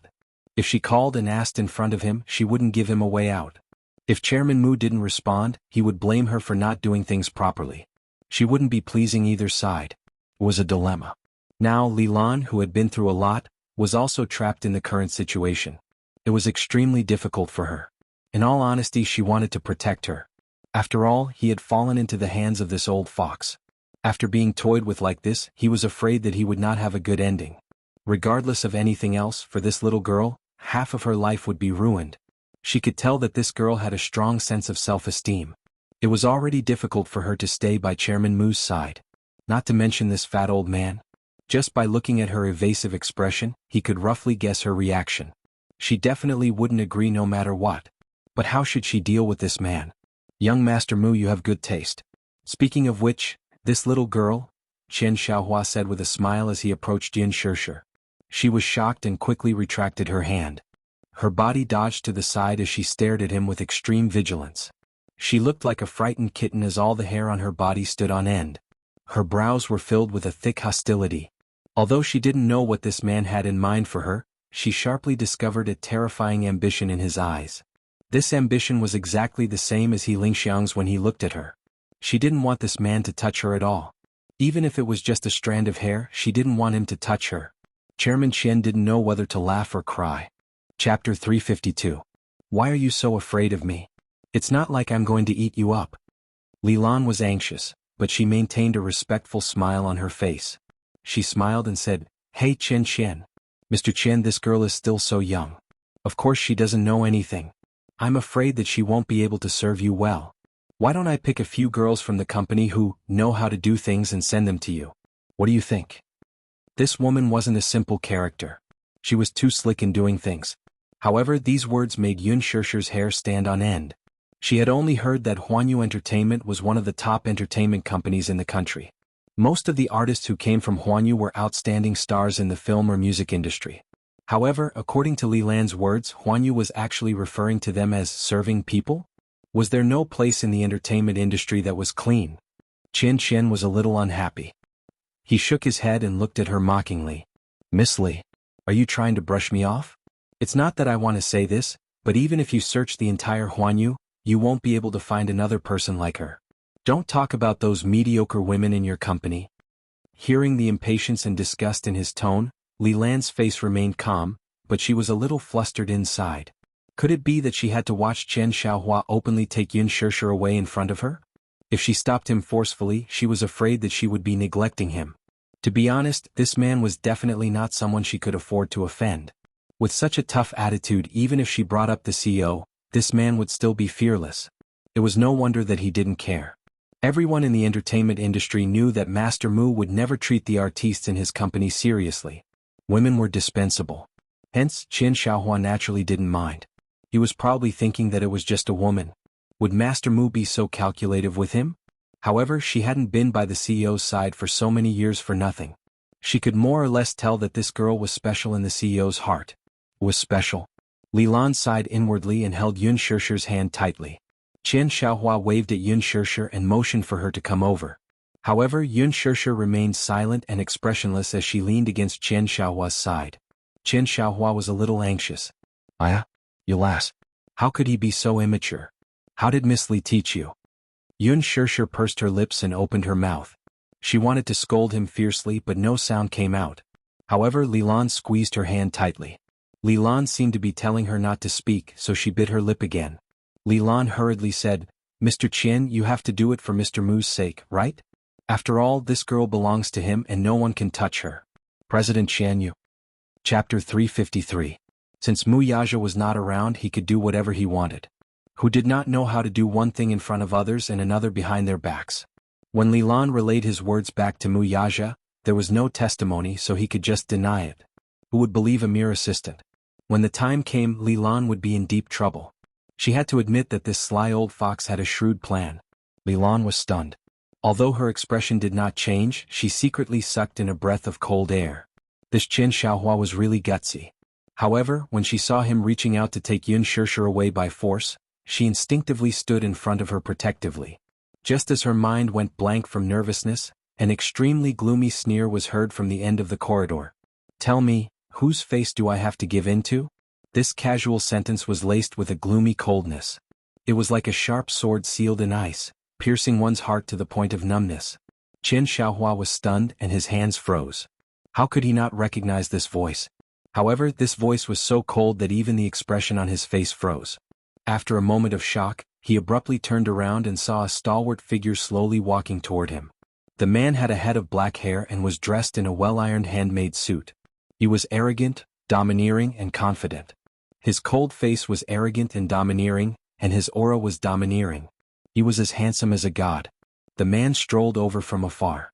His steps were steady and calm, just like a lion walking in its own territory.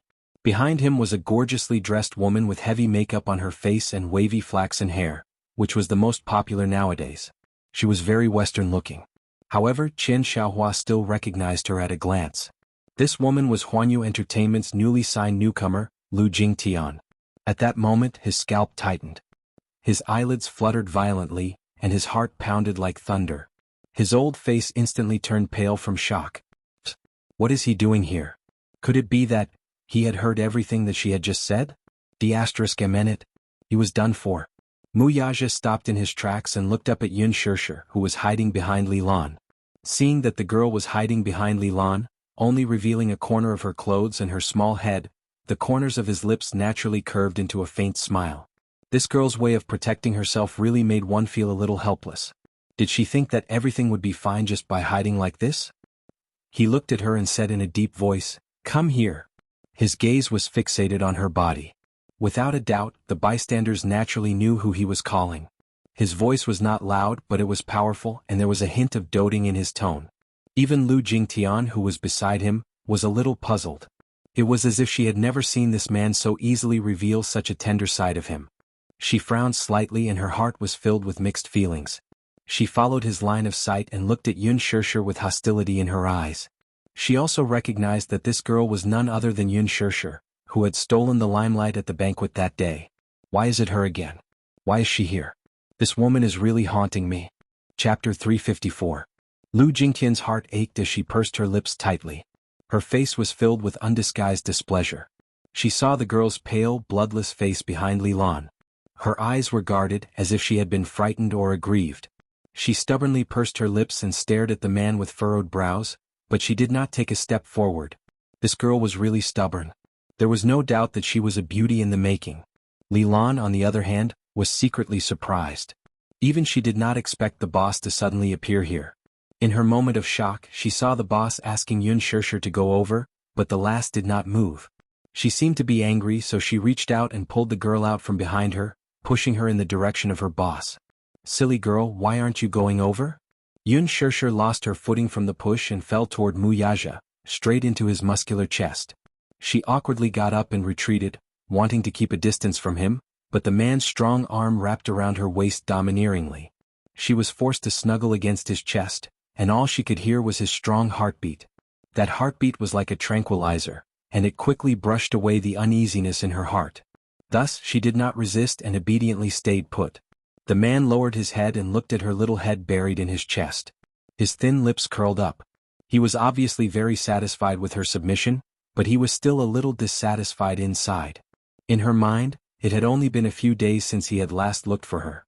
It had only been a few days. He did not expect this lass to be so restless and quickly attract bees and butterflies for him. She had attracted the attention of others. This more or less made him feel unhappy in his heart. Just like his boldness and means in the business world, this man's possessiveness was unreasonably strong when it came to relationships. Although he did not care much for other women and could summon them at his beck and call, this girl had an invisible and unique place in his heart. Although he did not admit it, nor did he realize it, it was undeniable that he found other men touching, peeking at her, and drooling over her to be an eyesore. "I'll settle the score with her later." Lifting his chin slightly, Mu Yaja swept his gaze across the room and stared at Chen Xiaohua like a ferocious tiger. The latter's heart trembled when he was stared at by that sharp gaze. His scalp immediately went numb as if he was being stared at by some ferocious beast. Chen Xiaohua turned pale with fright. His domineering aura was quickly defeated. He lowered his head in disappointment and called out weakly, "Chairman Mu." This made it seem like he was extremely guilty. In the past, Chen Xiaohua's status was enough to address Mu Yaja as Young Master Mu. However, he was so nervous that he subconsciously changed the way he addressed him and addressed him as Chairman Mu. Lu Jingtian smiled and casually said, "Oh, you're right. Boss Chen, long time no see. It's rare to see you today, and I heard your loud voice as soon as I arrived. No wonder young Master Mu is unhappy. What you said just now was too arrogant." Chapter 355. Chen Xiaohua's forehead was sweating profusely and his voice trembled slightly. I didn't mean it, I didn't mean it." Mu Yaja's lips curled up slightly, but it was an extremely cold smile. His gaze deepened and the coldness in his eyes became even more gloomy. "Chief Chen is very interested in my woman?" After saying that, his arm forcefully wrapped around Yun Shishir's shoulders and pulled her towards himself. This action seemed to be a silent declaration. This woman was his. The man who was still holding his head high immediately lowered his head humbly like a tortoise grandson. Beads of sweat dripped down his forehead and he was extremely flustered. This. Chen Xiaohua was in a dilemma. It wasn't appropriate to admit it, but it wasn't right to not admit it either. He was afraid that this man had heard everything that he had said just now. Otherwise, why would he be glaring at him like a tiger eyeing its prey?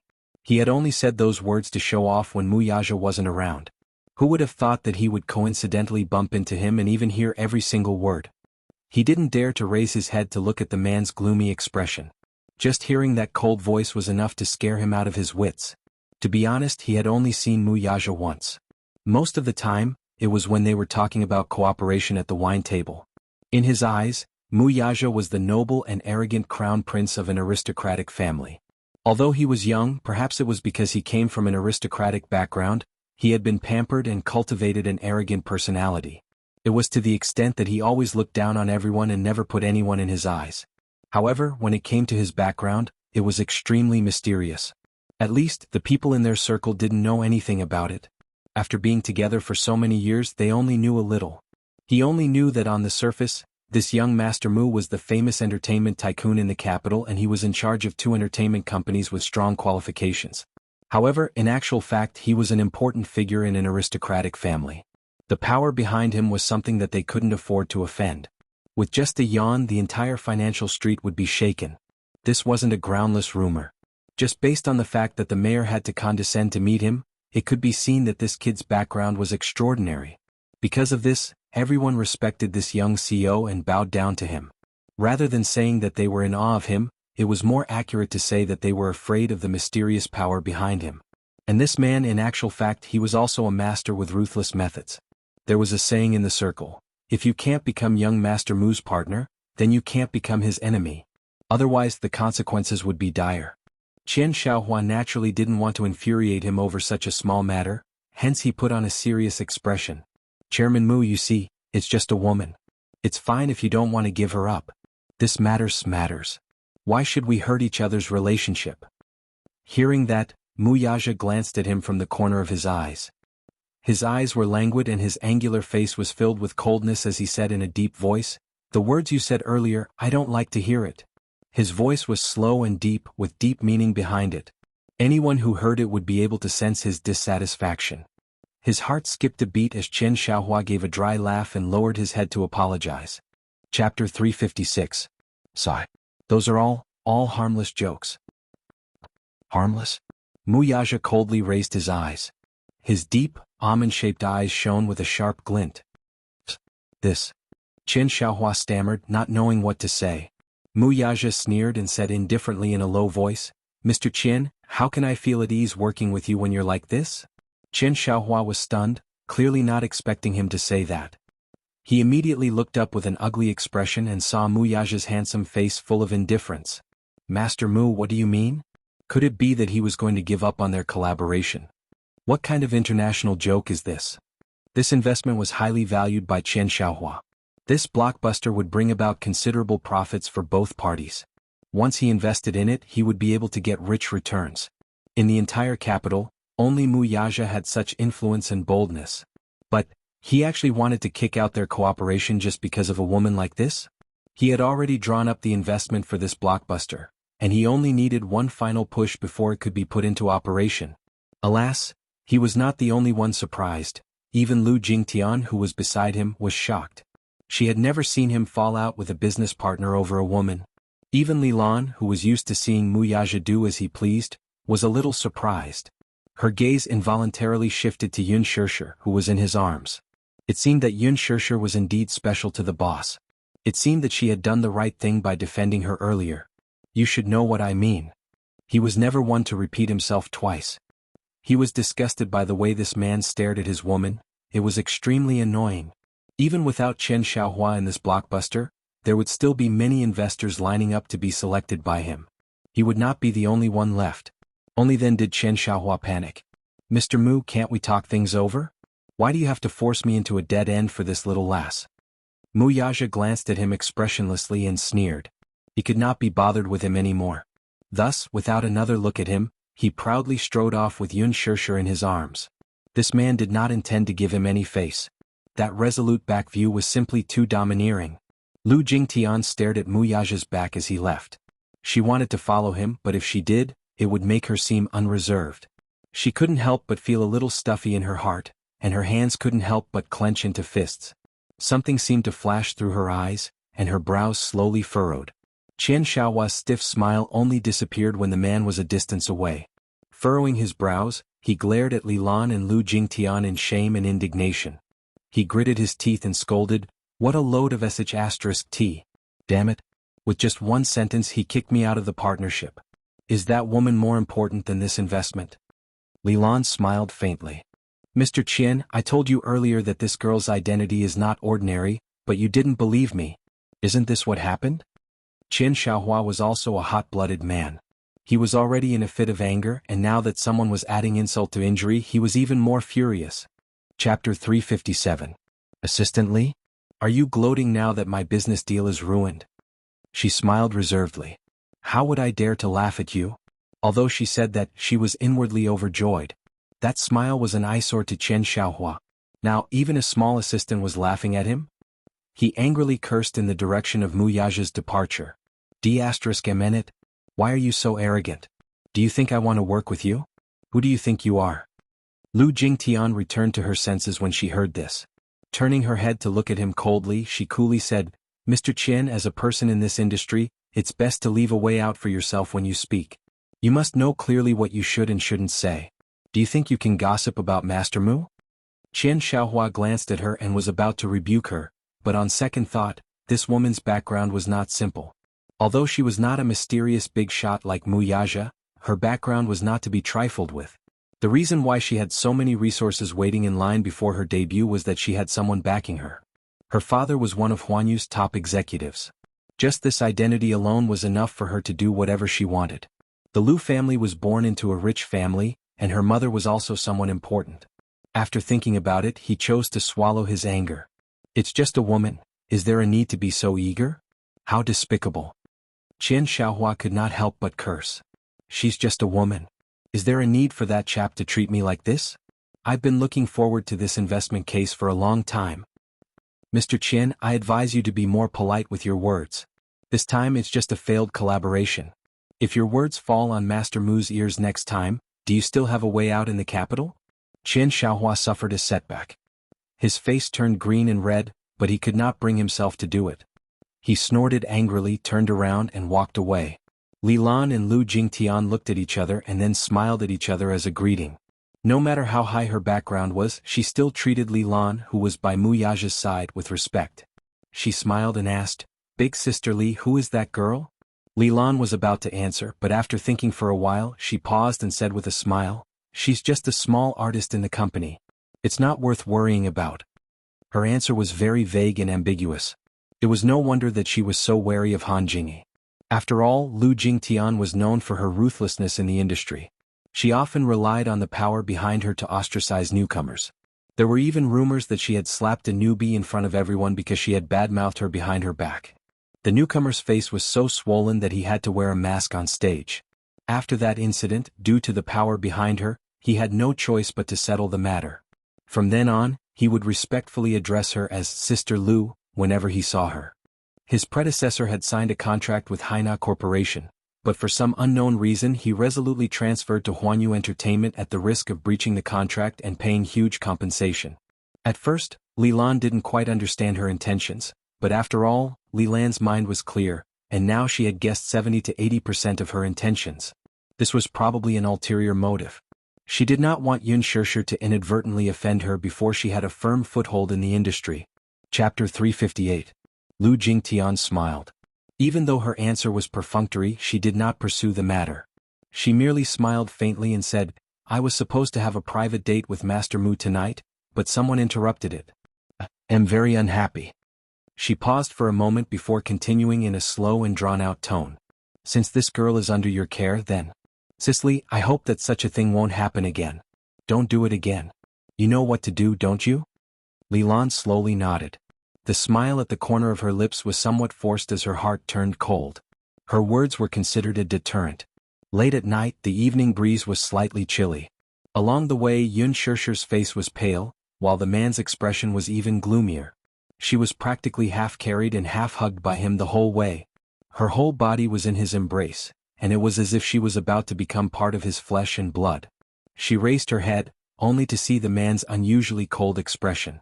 You seem to be angry. She did not know why he was angry though.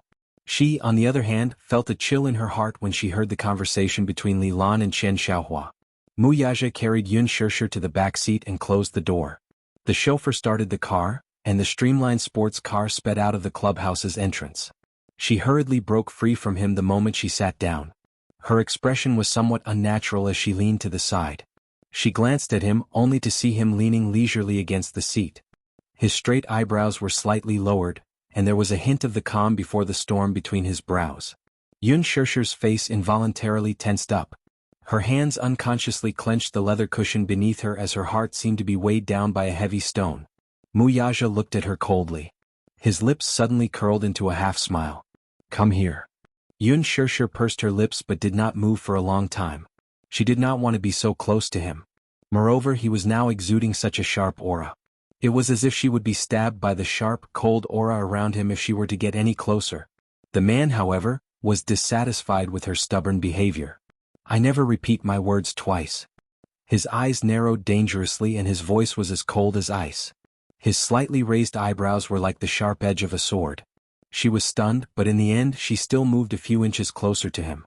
She saw the man suddenly wrap his arm around her and easily pull her towards him. His large palm pinched her chin, and the smile in his deep and mesmerizing eyes deepened. He said casually, "When I'm not around, you still know how to seduce people?" He lowered his head and looked at her face. It was really alluring.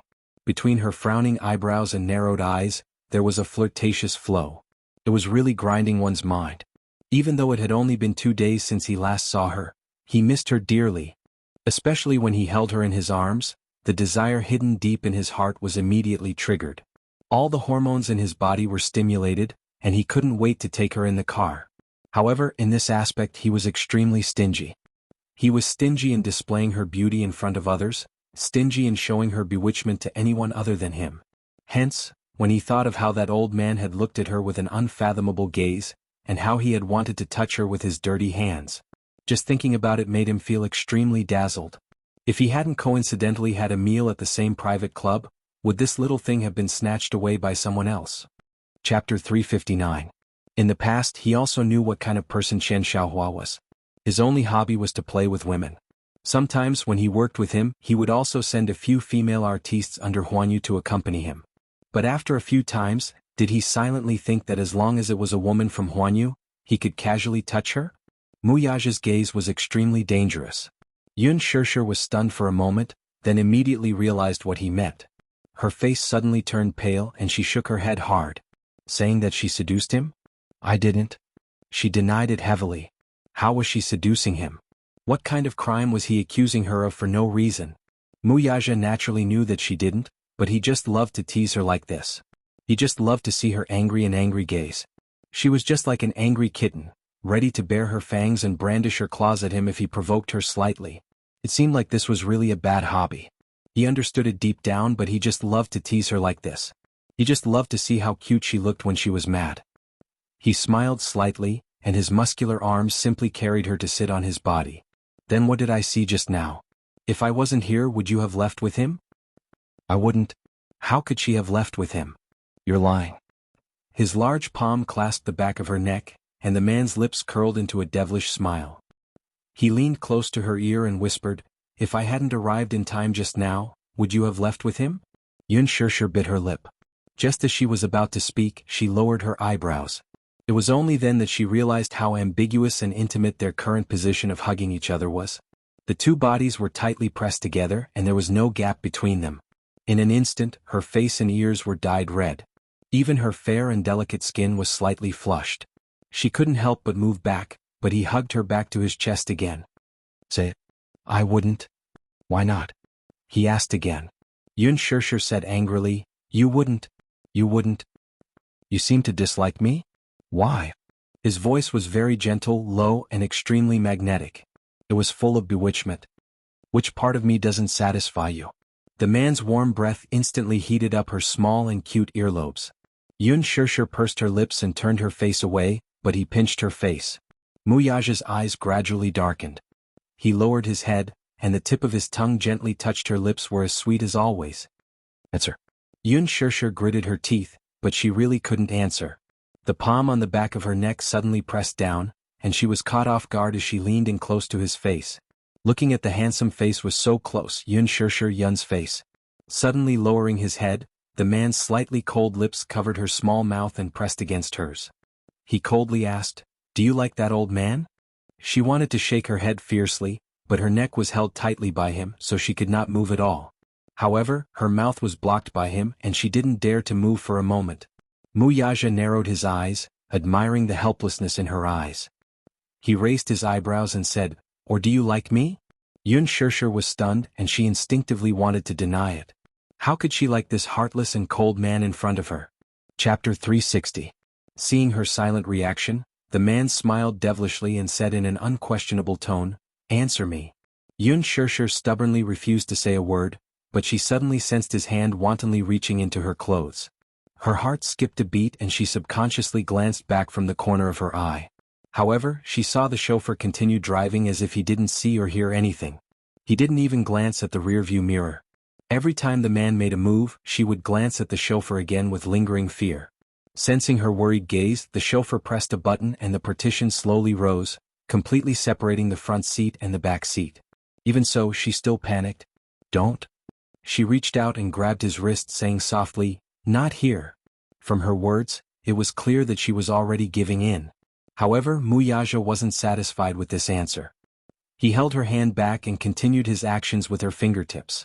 Yun Shishir was embarrassed and annoyed. She struggled, but the strength in his hand was ridiculously overbearing. Thus, she took the initiative to hug his neck with her right hand and lightly pecked his lips. She was taking the initiative to please him again. "Answer me."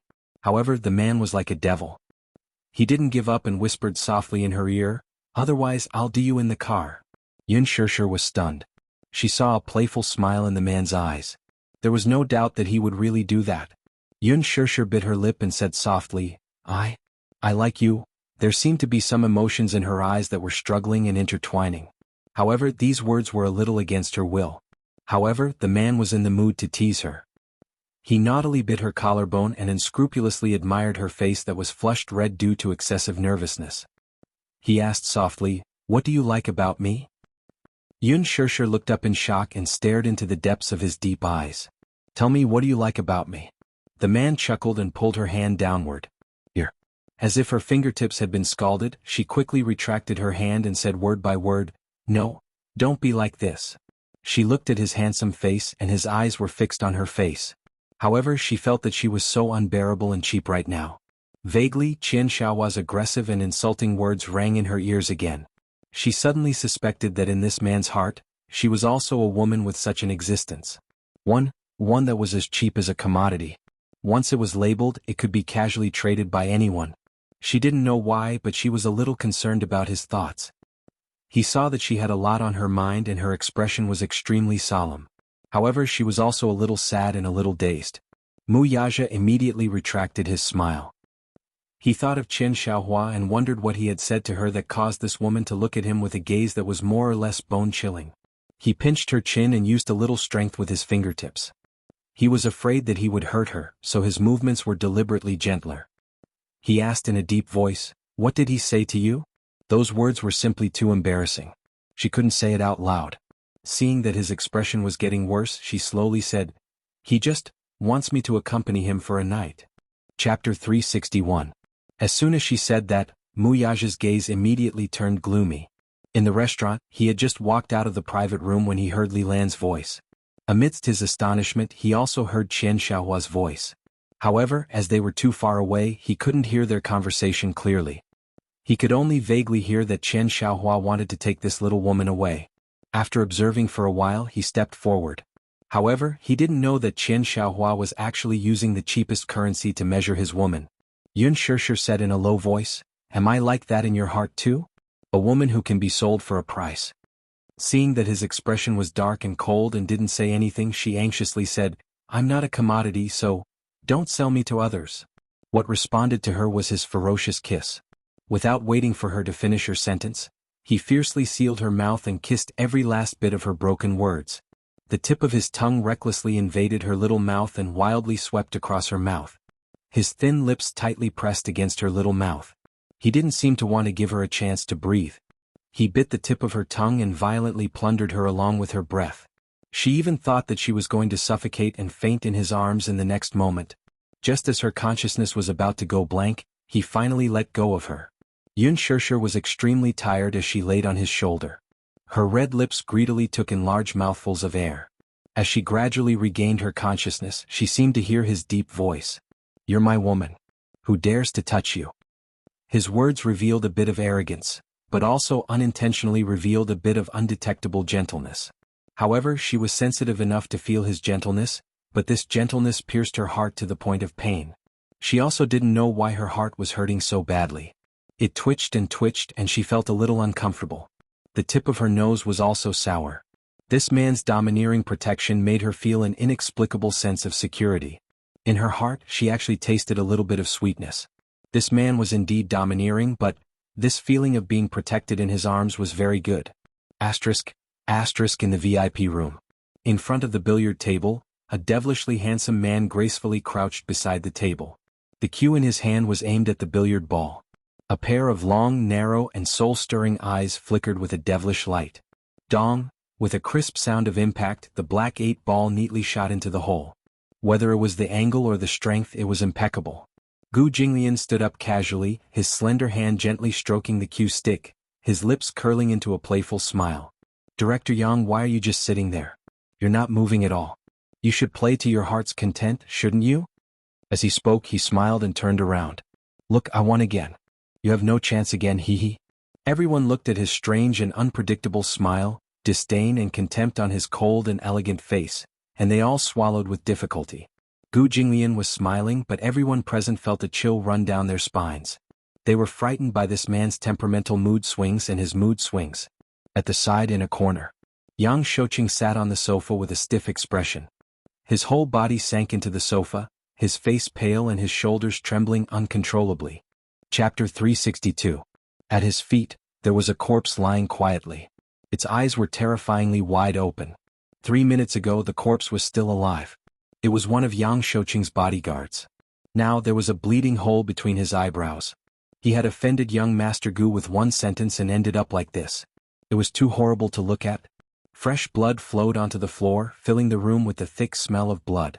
The temperature of his skin was gradually cooling. The terrifying atmosphere of death enveloped the large room. Qin Zhou looked at Yang Shouqing's ashen face with sympathy and walked to the table to arrange the balls. Jilin was playing with a few billiard balls on the side, but he looked as if he was used to this scene. Gu Jinglian slowly sat down on the sofa and lit a cigarette. His slender hand brushed the slightly messy hair on his forehead as he said slowly, "Mr. Yang, why aren't you saying anything? Could it be that Jinglian didn't treat you well enough and you didn't have enough fun?" His body sank into the sofa. Beside him, 2 sexy girls dressed in sexy and revealing clothes immediately came up to him. Their graceful and exquisite bodies slowly straddled his body, carefully holding his handsome face, and planted a kiss on his lips. Gu Jinglian smiled flirtatiously. His large palm suddenly reached under the woman's skirt and moved up, teasing her body. Yang Shouqing was inexplicably shocked. "No. Young Master Gu, you're being too serious. How's the injury on your hand recovering, Mr. Yang?" Gu Jinglian didn't look at him. He was focused on playing with the woman who kept touching him coquettishly. His tone was chilling. "It's fine now. If Xingze offended you in any way, tell me. I'll apologize to you on his behalf." Yang Shouqing's face stiffened. He didn't know whether to laugh or cry. Apologize? Asking the head of the Gu family, the most powerful family in the underworld, to apologize to him wasn't just an apology. It was asking for his life. Yang Shouqing was filled with regret at this moment. He didn't expect Gu Xingze's brother to be Gu Jinglian of the underworld Gu family. This was incredible. He had offended someone he shouldn't have offended. Previously he did not know who Gu Xingze was. He only knew that this young man was very arrogant and dared to challenge him. Who was Yang Shouqing? The godfather of Hong Kong cinema, a legend of his generation. He was the man who dominated the Hong Kong film industry for 20 years. He had been in the entertainment industry for so many years. With his strong background and methods, no one had dared to give him any face. Gu Xingze was the first and only one. After the cocktail party, Qin Zhou had also brought a few of the people in charge of Huanyu to personally apologize. However, Yang Shouqing was proud and arrogant. How could he be appeased so easily? The reason he asked Qin Zhou for Gu Xingze was because he wanted to get Gu Xingze to come over and teach him a lesson. He wanted him to know that the entertainment industry was huge and that he, Yang Shouqing, was a man of his word. Don't think that you can look down on others just because you've been in the industry for 10 years and have been hailed as a heavenly king idol. Even the higher-ups of Huanyu had to give him face. Gu Xingze did not know the immensity of heaven and earth and dared to go against him? However, he didn't expect that Gu Xingze wasn't a simple character. The Gu family of the underworld was the only wealthy family in Beijing that had been passed down for hundreds of years. Chapter 363. It could be said that the Gu family was perhaps the only family that could rival the Mu family. How big was the Gu family's territory? No one knew. Although they had used some means to whitewash their family's reputation, they were still the underworld in their bones. Whether it was their methods or their style, they were all ruthless. Especially Gu Jinglian. He was an extremely dangerous and terrifying person. When Gu Jinglian became the head of the Gu family, he was only 23 years old. However, as soon as he gained power, he immediately revealed his ambitious and ruthless side. On the second day of his ascension, he eliminated all the hall masters and retainers who were disloyal to him. His methods were so ruthless that it made people tremble in fear. Compared to Gu Jinglian's methods, Yang Shouqing's level was simply not enough. As the crown prince of the underworld, Gu Jinglian's style was mysterious and unpredictable due to his identity. Very few people had seen his true face. It was rumored that those who had seen his true face no longer existed in this world. Yang Shouqing's legs could not help but tremble. How could he not be afraid? Although he had been running amok in Hong Kong for so many years, he had always maintained a sense of respect for the Gu family, a powerful underworld family. Gu Jinglian was famous for being temperamental and unpredictable. He was a truly terrifying person. Even if he was smiling, his coldness seeped right into one's bones. Because you would never know if you would die in his hands in the next moment. The door was suddenly pushed open. Gu Xingze pushed the door open and walked in. Gu Jinglian looked up. Seeing him, the corners of his lips curled up slightly. Xingze, you're here? Brother. Second Master Gu, Yang Shouqing's face suddenly turned pale. He rushed over and knelt down heavily in front of Gu Xingze. Under extreme fear, his thick lips cracked and trembled. Large beads of cold sweat seeped out of his forehead and rolled down. Gu Xingze kicked his hand away unhappily. Mr. Yang, what are you doing? Xingze, do you want to explain to Master Gu that what happened between us was purely a misunderstanding, just a misunderstanding? Gu Jinglian said nonchalantly. Xingze, did you offend Mr. Yang in some way? Hurry up and apologize to him. His voice was very gentle, but when it entered her ears, it made her shudder. Gu Xingze said calmly, Brother, I didn't. Qin Zhou said helplessly, Young Master Gu, it's actually not a big deal. It's just a small misunderstanding. I've already explained it to Mr. Yang. But he didn't seem willing to give me face and insisted that I hand Xingzhe over to him. That's what happened. Mr. Yang, you're in the wrong here. Gu Jinglian slowly stood up and paced around Yang Shouqing. Shaking his head, he sighed, My younger brother grew up overseas, so he doesn't know much about the rules of the underworld in Beijing. After a pause, the corners of his lips curled up slightly. Then he said calmly, According to the rules as his brother, I'm also half a guardian. If he has offended you in any way, you can look for me directly. I'll apologize to you on his behalf. But do you think you can take away a member of the Gu family just because you want to? If you take my woman away, how will I, Gu Jinglian, be able to show my face? What will happen to the Gu family's prestige? Chapter 364. Young Master Gu, I didn't know who he was at first. Yang Shouqing wiped the sweat off his forehead with his sleeve and said with an ugly expression, You didn't know? That can't be. Gu Jinglian leaned elegantly in front of the billiard table. He played with a poker in his hand and said faintly, I think you clearly don't care about me, Gu Jinglian. Yang Shouqing's expression changed. He immediately turned pale with fright and said, Young Master Gu, you've wronged me. I didn't know that Gu Xingze was the second young master of the Gu family. Gu Jinglian's lips curled into a smile, but his voice was extremely cold. He said, Yang Shouqing, I don't care about how glorious you were in Hong Kong in the past. But since you have one foot in the capital, you should know whose territory the capital is. I know. I always knew. You knew? You knew, but you still dared to mark my territory? Gu Jinglian's gaze swept over. His shiny leather shoes heavily stepped on Yang Shouqing's hand. He said fiercely, Do you know whose name is engraved on the capital's territory? Who do you think you are? You're in the Gu family's territory and you don't know how to follow the rules. Do you think I will tolerate you? Yang Shouqing was in so much pain that his face turned pale. In a moment of confusion, he suddenly realized what Gu Jinglian was referring to. His face turned pale for a moment. I wouldn't dare. Young Master Gu, you've misunderstood. I definitely didn't mean that. Please don't lower yourself to my level. Yang Shouqing nervously grabbed Gu Jinglian's trousers and begged for mercy. But he didn't know that his so-called goodwill had violated Gu Jinglian's taboo. Disque? Gu Jinglian's thin lips curled slightly and his eyebrows furrowed in disgust. Look, you've dirted my trousers. What should I do? After saying that, he suddenly stretched out his leg and kicked him away. Yang Shouqing rolled a few times in a sorry state before he slumped against the corner of the table. His nose was bruised and his face was swollen. He was in so much pain that he sucked in a breath of cold air. His eyes couldn't even move. He saw his well-trained subordinates walking over expressionlessly. An incomparably mournful scream was heard. Blood flowed like a river in the private room. Yang Shouqing cradled his broken arm, his entire face red from the extreme pain. He kept wailing and rolling on the ground in a sorry state. Gu Jinglian glanced at him coldly and turned to leave the room. Qin Zhou and Ji Lin followed suit. Before Guxingzi left, he walked up to him and grabbed his neck, warning him coldly, "I'm warning you, don't even think about touching her." The she he was referring to was none other than Yun Shishir. However, Yang Shouqing was in a daze from the pain and could only nod his head randomly. Guxingzi felt relieved and left. When he walked out of the room, he took out his phone and saw Yun Shishir's message. It was getting late and she should be going back. The car drove all the way back to the villa. Yun Shishir looked out of the car window and her gaze suddenly froze. At the main entrance of the villa, there was a landscape stone carved from a huge rock of the origin mountain. The words Yun Shanshiri were carved on it. Yun Shanshiri was the name of the villa. Chapter 365. Yun Shanshiri. What do you think of this name?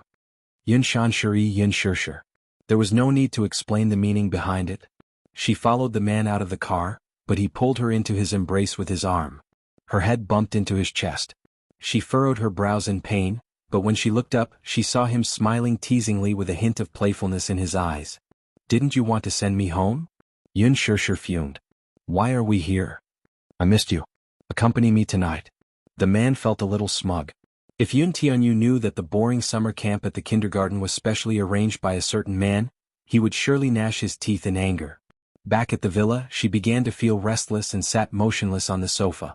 She watched the man who had taken a shower leisurely walk back and forth in front of her. He was wearing a loose bathrobe and was leisurely wiping his wet hair. Unintentionally, her eyes would involuntarily wander to his slightly exposed chest. She would then turn away with a burning face. Muyaja walked to the wine cabinet and poured himself a glass of vodka. From the corner of his eye, he glanced coldly at the woman, who was still sitting motionlessly on the sofa. She seemed to be afraid of something, or perhaps she was hiding from something. He had been traveling the business world since he was 18 years old. He had to admit that some women were really scheming. Even those shrewd businessmen in the business world had to admit that they were inferior to them. This little woman in front of him, however, was simple and transparent. Her thoughts could be easily seen from her face. How could this little woman hide her thoughts from him? He leisurely sipped his glass of vodka, only to see her still sitting on the same spot like a cushion of needles. Her head was lowered in a daze, and he did not know what was on her mind. Hence he asked, "Aren't you going to shower?" "Yes, I'll shower later. I'll wait for you in the room." With that, he walked into the bedroom and didn't look at her again. Yun Shishir was stunned. She watched the man enter the bedroom but did not move for a long time. After waiting for a while, she thought, he should be asleep, right? Therefore she looked around and guessed that he must be tired and asleep.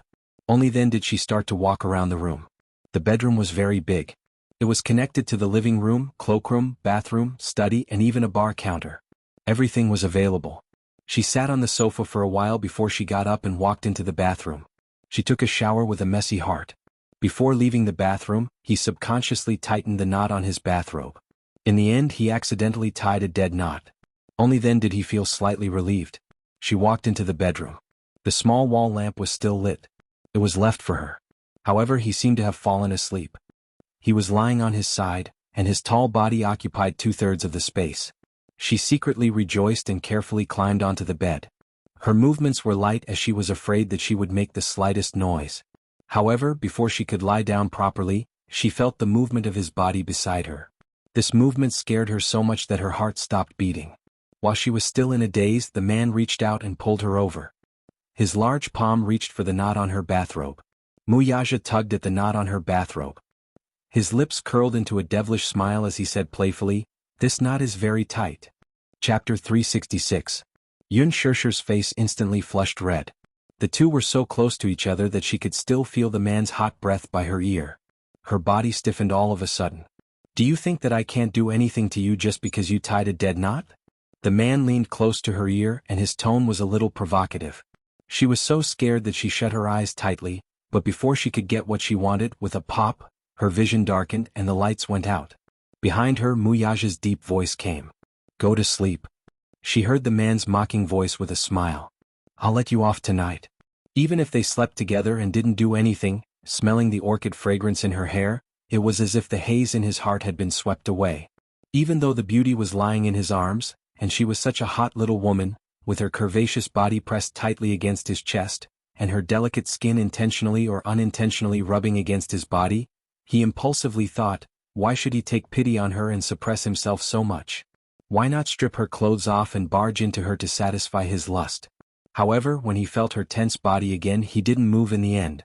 The evil thoughts in his body that he had deliberately suppressed for a long time were already restless, clamoring non-stop. However, he had no choice but to suppress this fire and not think about it.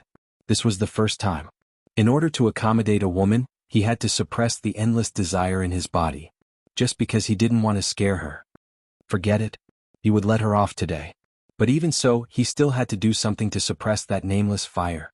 Hence, Wuxia lowered his head, pressed her down and kissed her heavily. The tip of his tongue greedily hooked her lips, but he stopped there and hugged her tightly in his arms. Only then did he leave it at that. In the morning, when the first ray of sunlight shone through the gap between the heavy curtains, she woke up. To be precise, she didn't sleep well the entire night. The man behind her was indeed asleep, but his arm was still tightly locked in his embrace, confining her domineeringly. Such a possessive action didn't allow her to struggle at all. The distance between them was so close, and his steady breath lingered around the tip of her nose. She was a little absent-minded. Yun Shishir carefully broke free from his restraints and slowly got off the bed. She walked into the living room and opened the curtains. Outside the window, the sun was already shining brightly. When she passed by the study, she inadvertently caught a glimpse of a huge picture frame hanging on the wall. With some curiosity, she carefully walked in. Her footsteps were light and she actually felt a little guilty. Hanging on the wall was a family portrait. It was so exquisite that it was framed. In the photo, Mu Sheng was seated at the head of the table. Beside him were Mu Wanru, Jiang Yishan, Mu Lianqing, and the young Mu Yaja. The photo seemed to have been taken a long time ago, but because it had been carefully stored, it still looked as good as new. Yun Shishir naturally couldn't recognize the others, but Mu Yaja could. When he was young, Mu Yaja didn't have much of a sharp and oppressive aura, but he was still unique among children his age. His handsome features, handsome brows, and cold eyes did not change much from now. He was 90% similar to Yu. Bloodlines were really something incredible. Chapter 367. Just as Yun Shishir was feeling emotional, her peripheral vision fell on a girl beside Mu Shen.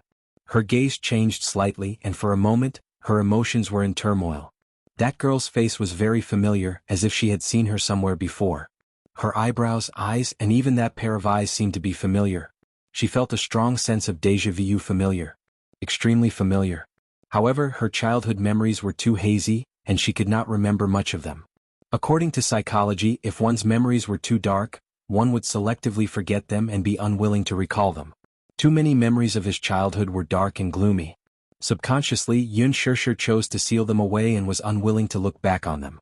Therefore, those memories were too distant, and she had already sealed them away. For a moment, she could not remember where she had seen this girl before. Feeling a little vexed, Yun Shishir's gaze fell on the picture frame on the study table, and her eyes could not help but become as gentle as water. She picked up the small picture frame and saw Xiao Yichen standing in a dashing military uniform. His handsome face was in high spirits and he was in high spirits. In contrast to the sickly Yun Tianyu, Xiao Yichen was full of vitality. His every movement seemed to have inherited his father's imposing and high-spirited manner. However, he also inherited Mu Yaja's cold and mature temperament, so it was inevitable that he would be difficult to get close to. This photo was taken a year ago when he was training in the special training camp. The uniform was tailor-made and it was very fitting. Xiao Yichen's physique was very strong. His shoulders were broad and his waist was narrow. He had the perfect golden ratio. Despite his young age, he looked very dashing in the military uniform. Yun Shishir picked up the picture frame and looked at Xiao Yichen's face, which seemed to be carved from the same mold as Yu's. Her fingertips slowly caressed the pair of eyebrows in the picture, and her heart ached a little. The two little fellows were so alike. Yun Shishir pursed her lips. She used to miss this child all the time. Blood was connected to the heart and blood was thicker than water. It was not something that could be cut off by distance. The day after tomorrow was the 1st of June. Children's Day was also the birthday of these two little guys. It was as if he was personally giving the little fellow a gift. Yun Shishir thought longingly in her heart. Immersed in her thoughts, she did not notice the footsteps behind her. It was not until a pair of arms wrapped around her body that she suddenly came back to her senses. Turning her head, she saw Mu Yaja's Jun Yen, who had just woken up. The man's chin gently rested on her shoulder. As he had just woken up not long ago, his body was not as fierce as before, and his eyes were not as sharp. Instead, there was a kind of exhaustion and decadence. His messy hair slightly covered his eyelids, but it unexpectedly made him look unreasonably sexy. This man was so stylish even when he was dispirited. No wonder so many women flocked to him. What are you looking at? Photos. Muyaja took the photo from her hand and glanced at it. This was taken last year. Ha! The little fellow is much taller than last year. How tall is he now? Yun Shishir asked eagerly. She was eager to fill in more information about Xiao Yichen. 140 centimeters. That tall? Yun Shishir was a little surprised. He's much taller than Yu. Chapter 368. Muyaja lowered his head to look at her. With a smile he asked, How tall is Yu? About 120 centimeters. Like this. Yun Shishir made a rough comparison. His height was around her waist. This was the result of a physical examination at the kindergarten a month ago. Yun Tianyo's height was considered taller than other children his age. The average height of a boy his age was around 110 centimeters. However, in a way Yu's growth could not keep up with his age. Muyaja was nearly 1.9 meters tall while she was 1.69 meters tall. However, for some reason, Yun Tianyo's growth seemed to be slower than other children of the same age. Compared to Xiao Yichen, however, the difference in height was obvious. Does he take calcium tablets? Yes, he takes them every day, but his growth can't keep up. The mention of Yu's health was undoubtedly a sore point for her. I asked the doctor about it. It might have something to do with him being born prematurely. Most premature babies have stunted growth. When he was born, his body was very weak. Initially, the doctor said that the child's condition was terrible. His heart was congenitally deficient, and his spleen and stomach were not functioning well. He even said that he would not live past the age of 3. At that time, I was on tenterhooks every day, afraid that I couldn't save him. Muyaja's handsome brows furrowed slightly. He did not know that Yun Tianyo's health was so bad. He only knew that the child was almost lost. He thought that this woman had hidden the child for her own selfish reasons and used a groundless excuse to cover up her crime. He even thought that the child would be as healthy as Xiao Yichen. Later, when they met at the hospital and learned from the doctor that his health was not good, he was surprised and stunned, but more than that, he felt sorry for him. Until now, when he learned from Yun Shishir that the child had suffered from so many illnesses since birth, his heart ached so much that it almost suffocated him. Although Yun Shishir spoke of it casually, no one knew how much effort she had put in to protect Yun Tianyu during the most torturous days back then. She had exhausted herself mentally and physically in exchange for Yun Tianyu's rebirth time and time again. Yun Shishir said helplessly, maybe it's because he developed late. Muyaja looked at her side profile solemnly and did not speak. Yun Shishir suddenly turned around and asked, Oh, right. The day after tomorrow is the two children's birthdays. Have you prepared any gifts? Gifts? Muyaja raised his handsome brows and shook his head. No. Yun Shishir was taken aback. Aren't you going to give a child a present on his birthday? Muyaja said, I have gifts. Basically, whatever he likes and I'll get someone to buy it. Needless to say, his love for Xiao Yichen was unparalleled. However, as a father, his way of expressing his love was ultimately not that meticulous. It was a little crude. Yun Shishir could not help rebuking him. You should prepare a gift in advance. That way the child will have a surprise for his birthday. Surprise? Children like surprises? Muyaja fell silent. He did not know how to create a surprise. If the child liked it, he would prepare it and buy it. Coaxing a child was probably similar to coaxing a woman. Chapter 369. Yun Shishir seemed to have seen through his thoughts. She said helplessly, a child's favorite moment on their birthday is probably opening their presents. Nothing can replace that kind of anticipation. I don't know what to prepare. Are you free this afternoon? Yes. Yun Shishir hesitated for a moment before she suggested, Are you willing to accompany me to the mall?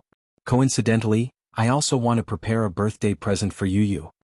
Muyaja nodded without hesitation. Yun Shishir couldn't help but feel a little excited. She clearly knew that this man was usually very busy. After all, he was in charge of a huge financial group. He must have a lot of work to do. However, when she heard that he was willing to accompany her to the mall, she was a little surprised and pleasantly surprised. She didn't know why, but her mood suddenly improved. Even the weather outside the window became sunny. It was a good day. However, when Yun Shishir finished washing up and walked out of the bathroom, she saw that the man had changed into casual clothes and was sitting on the sofa. She walked over and was about to speak when she saw that there was something wrong with his expression.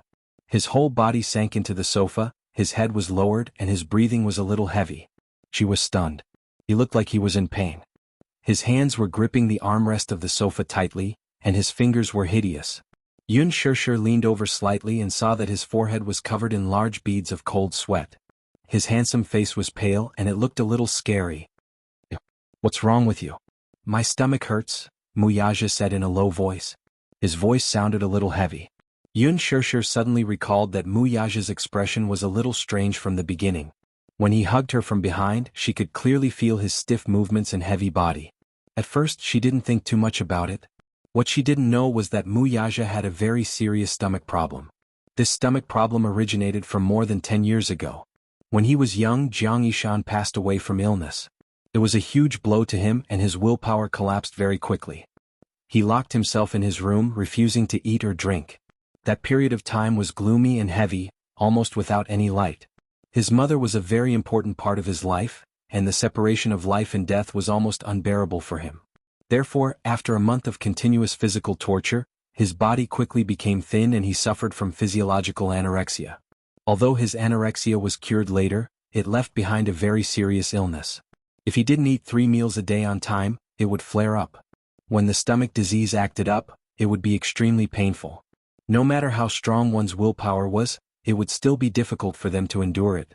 Thus, they would always have stomach medicine at home. Muyaja lifted his heavy eyelids and pointed at the cabinet. "Medicine?" Only then did Yun Shishir realize that he was suffering from gastric problems. Yu also had mild gastric problems. When he was suffering from gastric problems, he was also in pain. It was heartbreaking. Following the direction he pointed, Yun Shishir rummaged through the cabinets and finally found a medicine box. She opened it. Other than the simple medicine for wounds, most of it was gastric tranquilizers. She referred to the dosage of the medicine and took 2 tablets.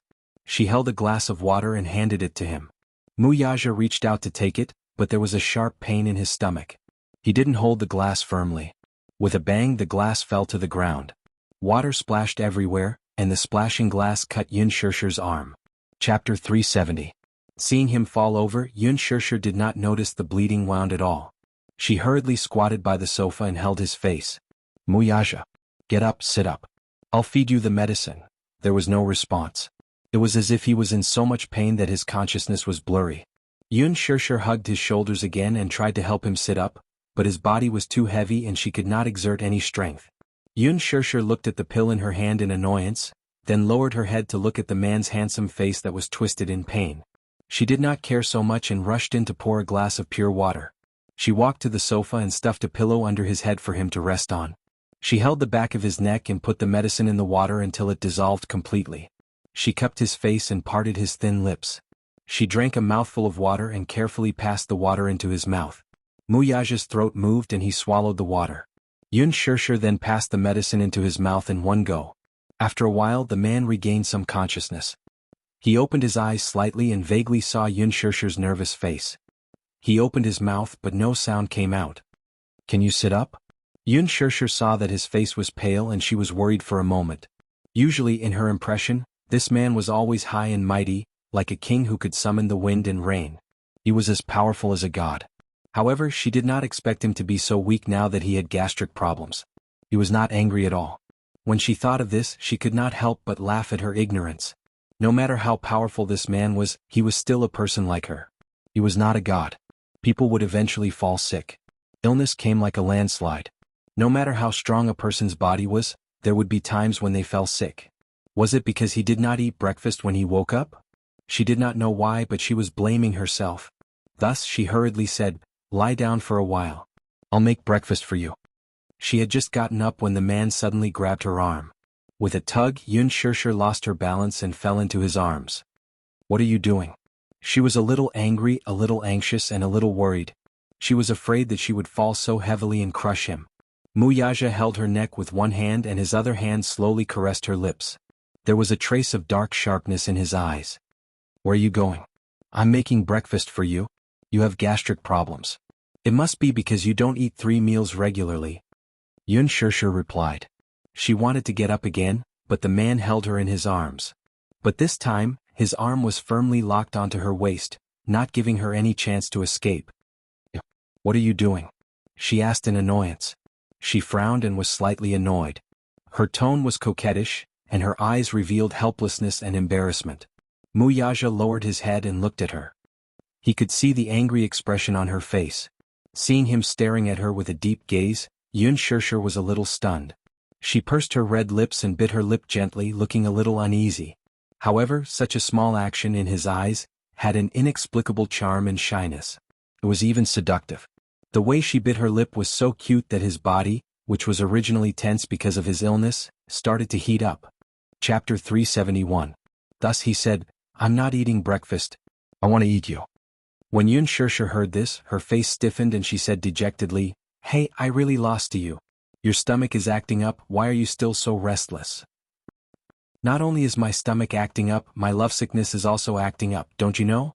How long had it been since he had touched this woman? He couldn't remember the number of times. He only knew that his body was constantly clamoring, wanting to possess her, penetrate her, and even wanted to integrate her into his bones and blood. How long had it been since he had tasted that feeling? He missed it so much. He missed it so much that even though his stomach was acting up, the desire in his body was constantly stirring. He was like a youthful and ignorant youth who had tasted the forbidden fruit for the first time, wanting more.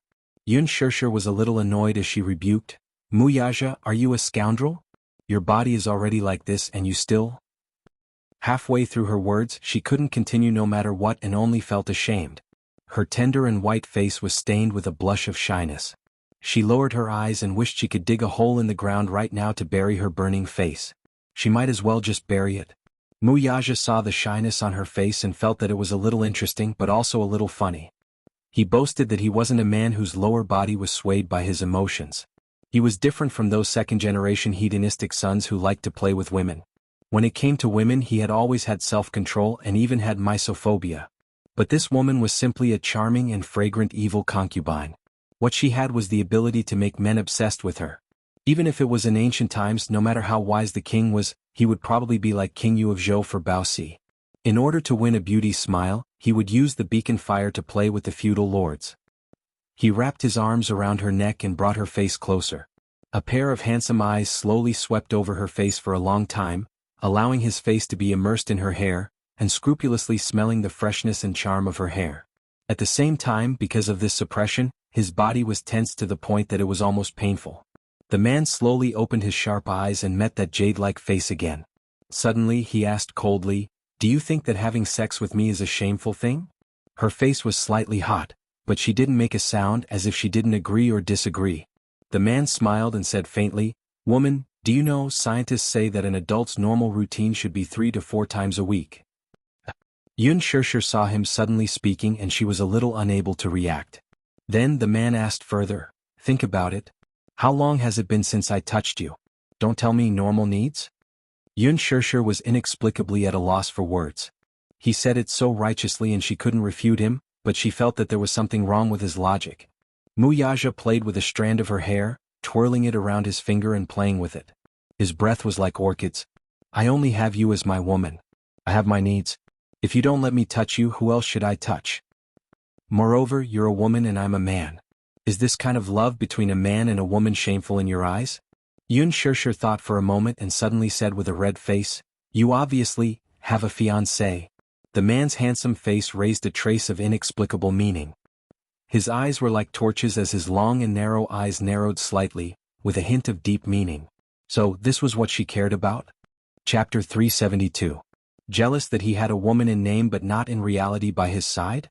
Yun Shirshir felt a little uncomfortable being stared at by him and wanted to brush it off. "Let's not talk about it anymore. Does your stomach still hurt? Are you jealous?" "No. You clearly are. If you're jealous, then let me tell you, you don't have to think too much." Muyaja hugged her waist and pulled her towards him. He turned his body slightly and pressed her under his body. He pinched her chin and covered her lips with his. He sealed her lips with a gentle kiss. After a simple and charming kiss, he looked at her and smiled. "You only need to know that my body wants you. I don't have any feelings for other women." As he spoke, he grabbed her hand that she didn't know how to move and guided it downwards until her fingertips touched that mysterious territory. Through the material of his clothes, she could vaguely feel that arrogant posture. Thus, her face became even hotter, as if blood was about to drip out. "What about you? Don't you want me?" The man was so gentle beside her ear that his warm breath curled around her earlobe, burning her ears and neck. This woman's body seemed to be extremely sensitive. Even a gentle touch would make her blush, not to mention his advances. Her entire body was burning. You. Yun Shishir said angrily. That's enough. Mu Yaja didn't give her a chance to refute and blocked her mouth with a sentence. I only want you. I don't have any feelings for other women. Yun Shishir blushed at his words again. Mu Yaja played with her lips gently, his fingertips caressing those cherry lips that made one drool, but he said word by word, as for the status, I'll give it to you. But now is not the time. Mu Yaja. Is this considered a courtship? Yun Shishir asked all of a sudden. The man's face froze. But your stomach is acting up. If you don't know how to control yourself, you'll suffer when the time comes. Yun Shishir lectured him seriously. Her words were a prophecy or a curse. Just as she finished speaking, his stomach, which was already feeling better, experienced another day of cramping pain. Was this woman a curse master? The stomach pains speak of the devil. Did she have to spoil the fun like this? A certain man felt very sullen. In order to eat this woman, since she didn't like his forceful methods, he had to persuade her with reason and emotions. Just as he was about to eat her, the stomach pain came again. Damn it, if your stomach hurts, then have a good rest. Yun Shishir threw him on the sofa. As she pushed open the door to leave, she said, Be good and wait for me. I'll cook noodles for you. Mu Yaja could only stare at her back view as she left. Seeing the fragrant meat in his mouth fly away, he didn't have any other thoughts. Yun Shishir closed the door and held her heart with both hands. Her heart was thumping. Status, I'll give it to you. The man's firm words kept echoing in her ears. She didn't dare to let her imagination run wild. She took a deep breath and quickly went to cook noodles for the man. Chapter 373. The noodles were specially cooked so that they would break in the mouth and be easily digested. When she presented the noodles to the man, Mu Yaja's unsatisfied and cold face, coupled with the hot noodles, seemed to be a sharp contrast. Unsatisfied, how unsatisfied was he? I don't want to eat noodles, I want to eat. Shut up and eat the noodles. Yun Shishir said with a red face. Is it wrong for me to want to eat meat? Mu Yaja took the bowl and said that deliberately. His expression looked innocent, but there was a hint of teasing in his eyes. He was skirting the boundaries which was considered flirting. Although he couldn't touch her physically, he could still flirt verbally. Thus, Mu Yaja's mood improved a little as he enjoyed her embarrassed face. Then he finished the entire bowl of noodles, not leaving a single bit behind. When he finished the whole bowl of noodles, the stomachache seemed to have dissipated by a lot. The car drove slowly into the shopping center. Mu Yaja dropped Yun Shishir at the entrance and parked the car. Yun Shishir looked up and sized up the magnificent entrance of the shopping center. Such a huge building stood in the most expensive area in the city center. It was like a piece of treasure land where every inch was worth gold and silver. The entrance was luxurious and grand. Even the security guard standing at the entrance seemed to have the words, "Poor people and dogs are not allowed" written on his face. She said that she wanted to buy a gift, so he drove the car here. He heard that the expenses here were very high. No one dared to step in if their monthly income was less than 100,000 yuan. Yun Shishir didn't think much and walked in. The first floor was mostly for cosmetics and some luxury jewelry brands. Mu Yaja asked her to wait for him on the first floor, so she wasn't in a hurry to go up to the second floor. Instead, she browsed through the jewelry counters. She wasn't buying, she was just looking. While she was strolling, she suddenly heard a strange yet familiar voice. Shishir? Yun Shishir was a little surprised. She looked up and saw that the person walking towards her was her work colleague Han Xiaoxiao. This Han Xiaoxiao was considered a flower in the office. Not only did she have a hot body, but her facial features were also very beautiful.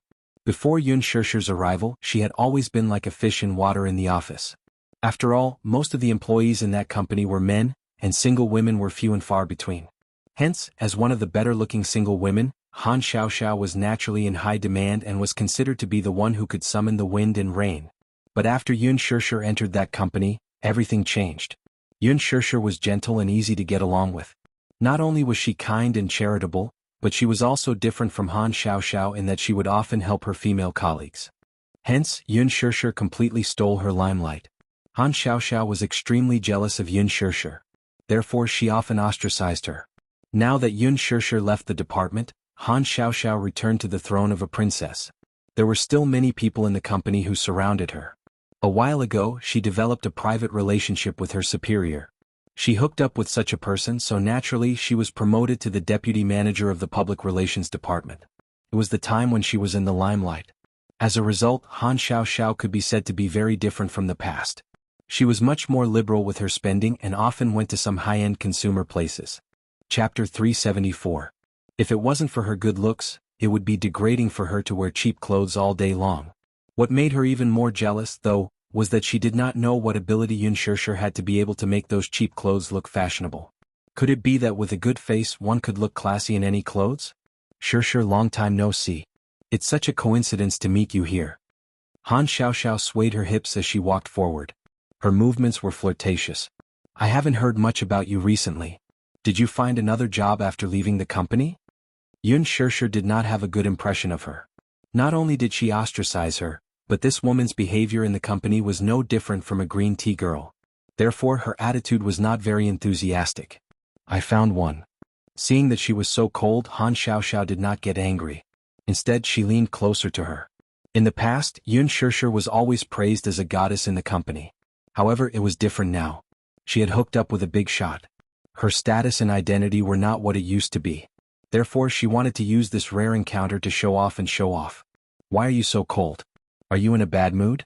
Why don't I treat you to a cup of coffee? It's at Blue Mountain Coffee on the 3rd floor.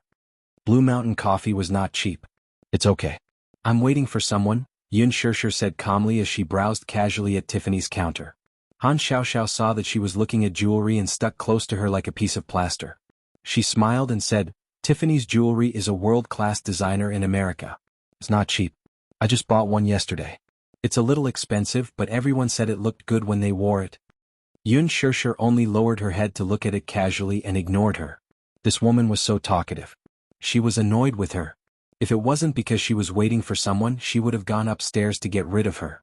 When the salesperson at the Tiffany's counter saw that Yun Shirshir was only looking at her without saying a word, she could not help but size her up.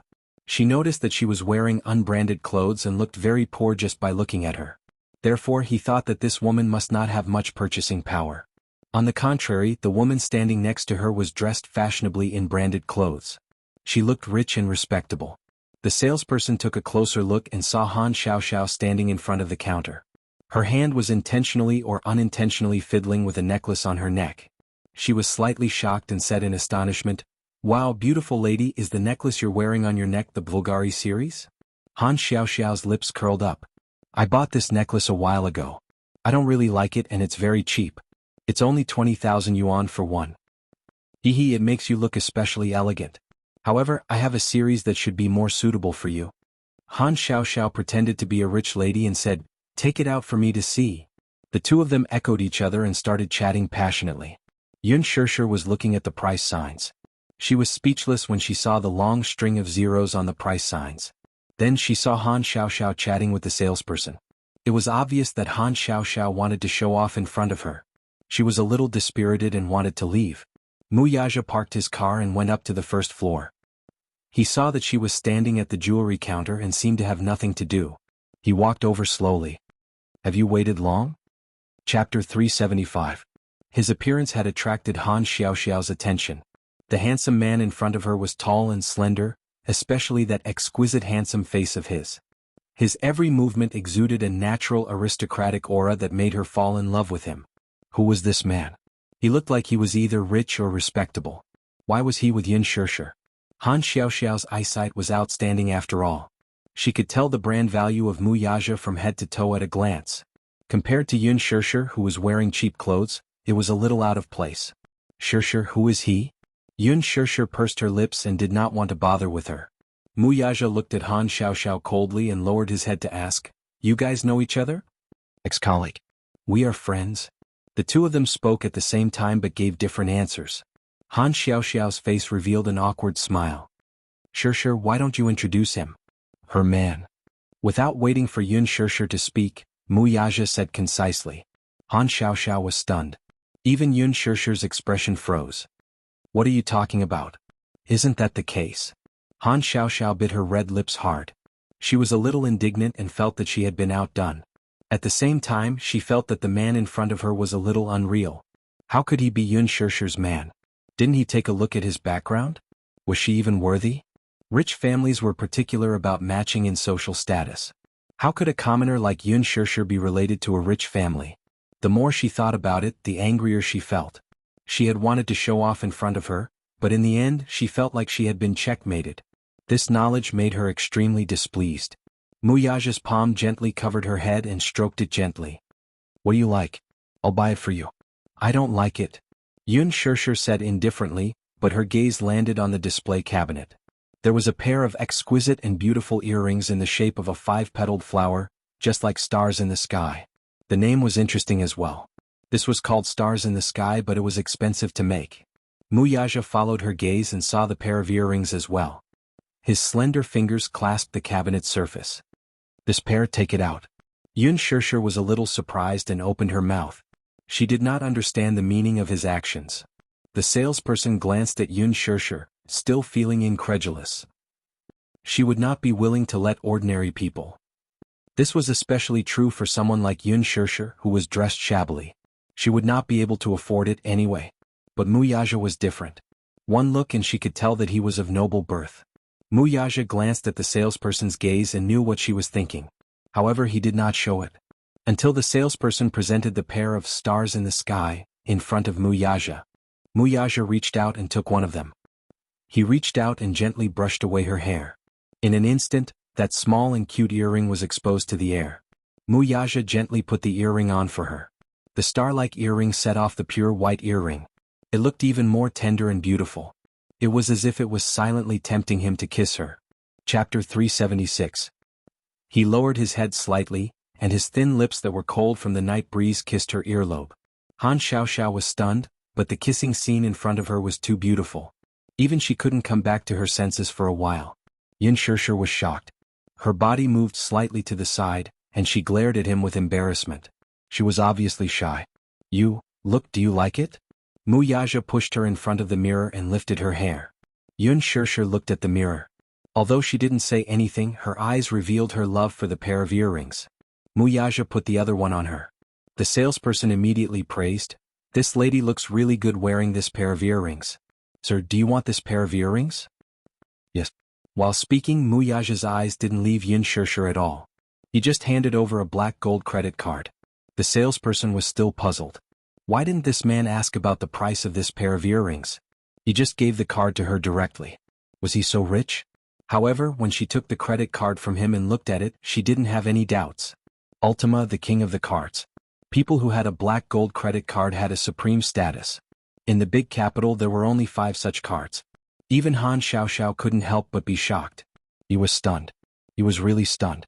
One had to know that a black gold credit card wasn't something that ordinary rich people could have. Who was this man? After swiping the card and paying the bill, the salesperson handed the gift box to Muyaja. The man hugged Yun Shishir and left. Looking at the two leaving figures, Han Xiaoxiao wanted to chase after them. Shishir?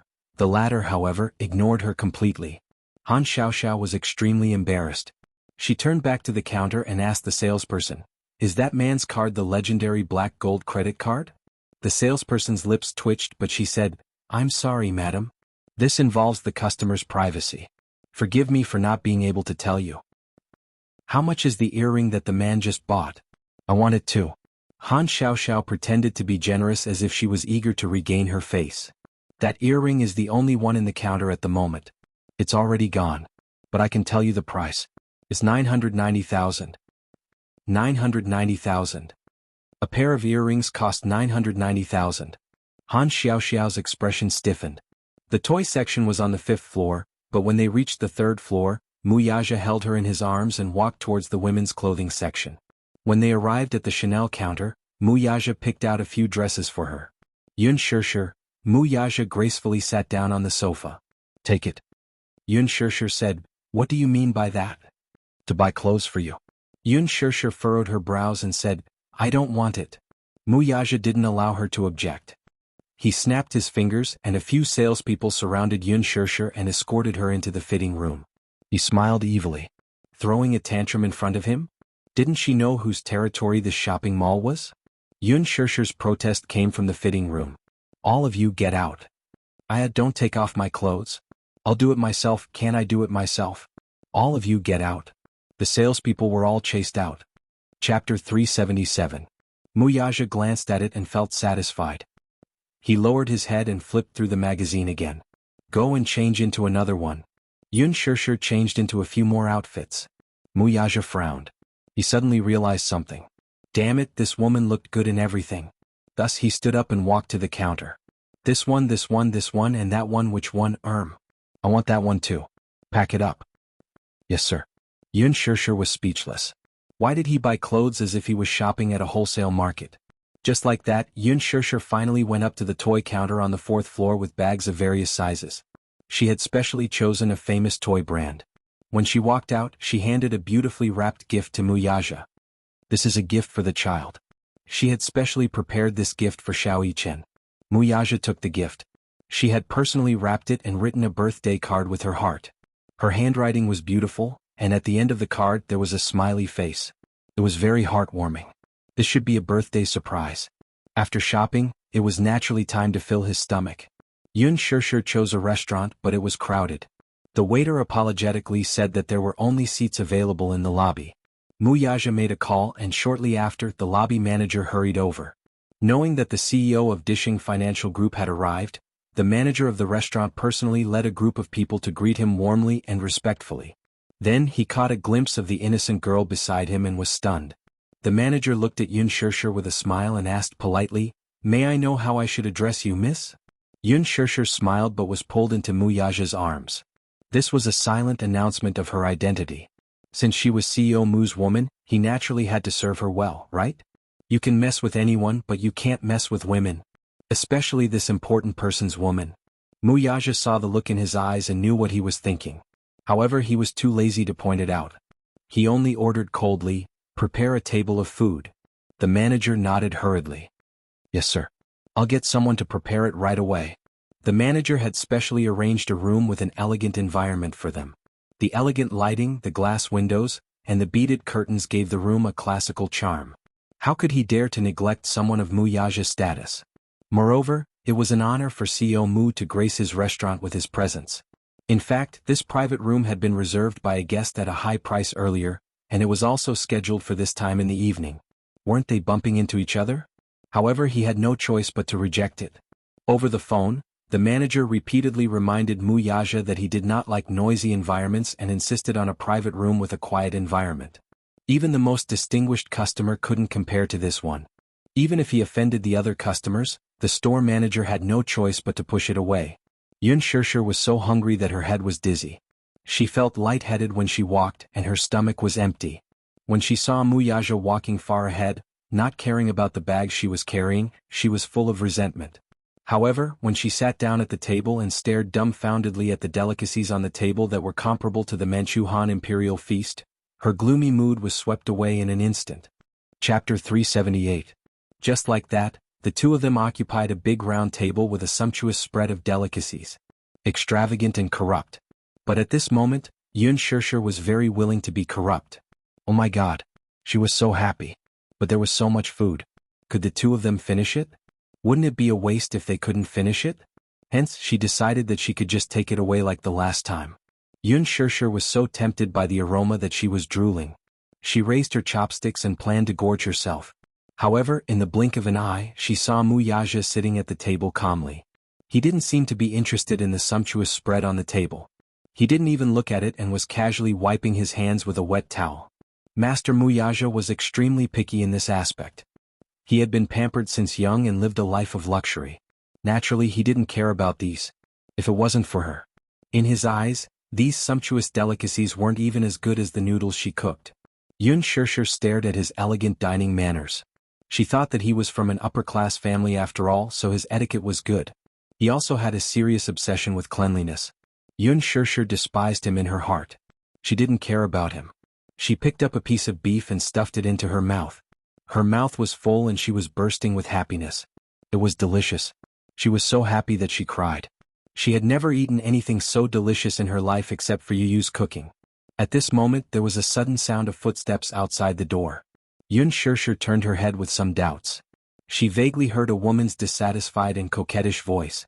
"I had already booked the private room earlier. How could you cancel it just like that? Miss Lin, don't be angry. You have an important guest."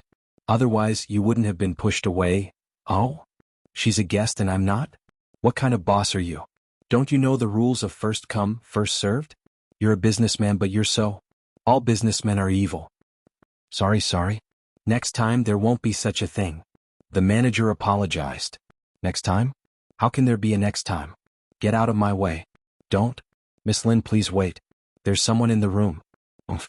Don't stop me, I want to see what kind of amazing guest actually took the seat that I reserved in advance. You're quite capable. The door of the private room was suddenly pushed open. This action was too rude and caused too much of a commotion. Mu Yaja frowned slightly and turned around. A layer of frost appeared on his face. He saw a gorgeously dressed woman standing by the side of the room. She was wearing a long black dress and exquisite makeup. She was accompanied by an extraordinary man who also looked very noble. It was obvious that the two of them were born in a wealthy family. Their gestures had a kind of elegance that was unique to the upper class. Seeing this situation, the manager stood at the side uneasily. He was so anxious that he was sweating profusely. He looked at Mu Yaja with a smile on his face and secretly looked at the woman beside him from time to time. For a moment he didn't know how to ease the situation. That woman first looked at Yun Shirshir with a sharp gaze. She opened her mouth with a gloomy expression and was about to flare up. However, from the corner of her eyes, she caught a glimpse of the extraordinary man on the main seat. The words that she wanted to say were suddenly stuck in her throat and she forcefully swallowed them back down. Young Master Mu? The woman's red lips opened slightly. She was secretly surprised and her eyes revealed an unexpected joy. Mu Yaja looked at her coldly. With just one look, the woman knew that he had forgotten about her. Chapter 379. The situation was a little tense. It made sense. How could the high and mighty crown prince of Dishing Financial Group remember a mere provincial governor's daughter? This woman was the daughter of the Jianghu provincial governor Yi Minglan. She had originally booked this private room at a high price to entertain her good friend who had just returned to the country. However, when she arrived, she was politely asked to leave the room by the manager. She had come to look for her aggressively, but she did not expect that the person who had occupied her private room would be Chairman Mu. One had to know that Mu Yaja rarely ate at such a small restaurant. Moreover, in her impression, this man was very busy every day. How could he have the time to be so carefree? Yi Minglan was overjoyed to be able to meet him here. However, after being pleasantly surprised, the woman's gaze turned to Yun Shirshir with some suspicion. Who was the little girl sitting next to him? She was dressed like a pure student and looked very well behaved. She did not look like a young lady from any family. She seemed to be a commoner. Yi Minglan was a little surprised. For someone like young Master Mu, as long as he wanted, those international supermodels, movie queens, and even upper-class socialites would all fall in love with him. However, this girl had a young face. She looked like she had just graduated from university. However, even though she boasted that she was picky, she had to admit that this young girl in front of her was unbelievably good-looking. Her skin was fair, her eyes were bright, her lips were red, and her teeth were white. Even without makeup, she was already very charming. If such a lovely girl were to be thrown into her circle, many men would fight over her. Yun Shirshir felt uncomfortable being stared at by her. She looked up and felt a burning gaze on her. She followed the gaze and saw the man beside the woman staring at her. Rather than saying that he was sizing her up, it was more accurate to say that his gaze looked as if he wanted to skin her alive. The man was tall and handsome. He was dressed casually, but he exuded an aristocratic aura. His status had always been either rich or noble. When their gazes met, Yun Shirshir subconsciously turned her face away. She was instantly disgusted by these two people who had suddenly barged in. Yi Minglan smiled brightly and asked in a sweet voice, "Master Mu, do you still remember me? My father is Yi Qiqing and he should have some friendship with you." "All right. If you don't mind, let's sit at the same table. Look, at this time, there aren't any private rooms in the restaurant that are empty. Haha, the private room that I originally booked has also been." She spoke very tactfully, but she did not lose her sense of propriety as she politely made a suggestion. Mu Yaja remained calm and collected. He neither nodded nor refused, as if he had tacitly agreed. Yi Minglan was a little overwhelmed by the favor. She tentatively took a step forward. Seeing that his face was still calm, her heart finally calmed down. Her eyes immediately lit up with joy as she entered the private room with the man. Mu Yaja did not have much of an impression of Yi Minglan. They were not familiar with each other and did not interact much with each other. However, her father, Yi Qiqing, was someone who had close contact with him. Based on this point, he could not reject Yi Minglan. Yun Shishir was a little unhappy and did not want to eat at the same table as the two of them. She did not like these two people. Especially that woman. Her gaze just now was as if she wanted to cut her into pieces. Chapter 380. She had to admit that she was a little upset. What made her even more upset was that he had allowed them to sit at the same table. Upset. But what could she do? She could not chase him away. She did not have the right to do so. She was just freeloading. She picked up her chopsticks but lost her appetite. Yi Minglan sat down and smiled. Young Master Mu, let me introduce you. This is the eldest son of the Li group, Li Qingze. Then she smiled and turned to the man beside her. Qingze, I've mentioned this to you before. He's the famous CEO of Dishing Financial Group and a legendary figure in Beijing, Mu Yaja. We all call him Young Master Mu. As he spoke, he completely ignored Yun Shishir at the side. Yun Shishir was also happy to have some peace. Young Master Mu, I've heard a lot about you. Li Qingze smiled and nodded. He stood up slightly and extended his hand politely. Mu Yaja glanced coldly at his outstretched hand, but his expression did not change. Li Qingze's hand froze in midair. He could neither extend it nor retract it. Just as the atmosphere froze, Mu Yaja extended his hand indifferently and held it gently. He did not even bend his fingers. His cold and distant attitude made Li Qingze feel awkward. This man was as arrogant as a ruler. Although his status was not as high as Mu Yaja's, not many people in the capital dared to give him the cold shoulder. Most of them would respectfully smile apologetically at him, yet this man was so cold and arrogant at their first meeting. It really made him feel embarrassed. Yi Minglan smiled to ease the atmosphere and looked at Yun Shishir. Young Master Mu, this lady is... You don't have to know. Unexpectedly, the man's cold words stopped her enthusiasm. He did not like to tell unimportant people about his private affairs. However, his ambiguous attitude became another form of protection in Yi Minglan's eyes. Yi Minglan could not put her face down for a moment, but due to Mu Yaja's status, she could only smile apologetically and find a way out of this embarrassing situation. This little girl is quite pretty. Although he was smiling on the outside, his heart was filled with jealousy and hatred.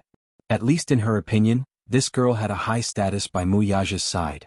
The moment Yi Minglan mentioned Yun Shishir, the unhappiness in Li Qingze's heart immediately disappeared, and he looked at her with an ambiguous gaze. To be honest, he was quite interested in this girl. Not only did she have a stunning and elegant appearance, but she also had a pair of stubborn eyes that could invisibly arouse a man's desire to conquer her. It was said that there were two types of women that men could not refuse. One was a woman who was as pure as water, without a trace of impurity. The other was a woman who aroused a man's desire to conquer. As luck would have it, Yun Shishir was exposed to both. Come to think of it, this Mu Yaja really didn't know what kind of ability he had. It was rumored that he didn't get close to women, but who would have thought that in private he was actually keeping such a beautiful woman in captivity? It was really enviable. At that time, the two of them had their own thoughts about Yun Shishir. Li Qingze kind of wanted to have a taste of this girl. However, seeing that such a lovely person had already been taken, he could only watch. What kind of woman had he not had? However, they were not as attractive as this girl. Since she was Mu Yaja's woman and he couldn't touch her, there was nothing he could do. He could only hope that when young Master Mu got tired of her, he would snatch her away. Chapter 381. Li Qingze smiled at her gracefully and gently asked, "Which family's daughter is this lovely young lady from?" Yun Shishir was stunned and did not want to bother with him. What daughter? She did not have such a noble background. Her indifference did not want to arouse his interest. Li Qingze mistakenly thought that she was shy, so he softened his voice. "How should I address you?" Yi Minglan was completely ignored. Her face was expressionless, but she scolded him in her heart. A man will be a man. Once he sees a beautiful prey, he loses his soul. How dare he covet young Master Mu's woman? Did he eat a bear's heart or a leopard's guts?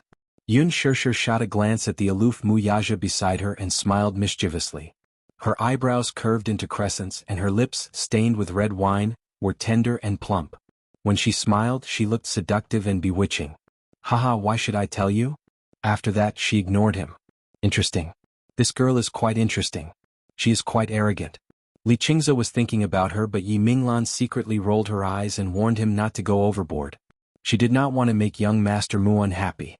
Afraid of him? Li Qingze had been spoiled since he was young and grew up in the palm of his hand. He was a typical hedonistic second generation and was used to being arrogant. Why would he put this young Master Mu in his eyes? The Mu family? They were just the descendants of a prestigious family. Now that generations had changed and old Master Mu was old, how could this brat cover the sky with one hand? The Li family was one of the wealthiest families in the capital. Everyone in the family was not easy to deal with. Yun Shishir did not know what he was scheming. She felt Yi Minglan's piercing and venomous gaze and saw doubt and hatred in her eyes. She was unjustly implicated, but she could not just lie down for nothing, right? If she wanted to lie down, she might as well lie down until the end. Hence, under Yi Minglan's gaze, she used her arm to nudge Muyaja and said in a sweet voice, "Why don't you peel a lobster for me?" Muyaja had always been good at scheming in the business world. How could he not know what she was thinking? He looked at her coldly from the corner of his eyes, as if warning her not to play any tricks. He had never served anyone in his entire life. Having failed, Yun Shishir's entire face turned a little gloomy. Why didn't this man cooperate at all? On the other hand, Yi Minglan looked satisfied. It seemed that this girl didn't know her limits. Did she think that she was young Master Mu's woman and wanted a mile after taking an inch? When had she ever seen young Master Mu serving anyone?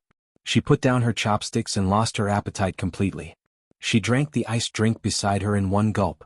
As soon as she drank it, she felt an inexplicable swelling pain in her lower abdomen. She was still angry and didn't pay much attention to it. However, after a while, she clearly felt something strange in her lower abdomen. A warm and moist feeling caused her expression to change drastically. Even her entire body was petrified. Oh no, it couldn't be, right? Could it be, that thing is coming? As she hesitated, her heart was filled with apprehension. She felt like she was sitting on a pincushion, and her entire body was stiff and motionless.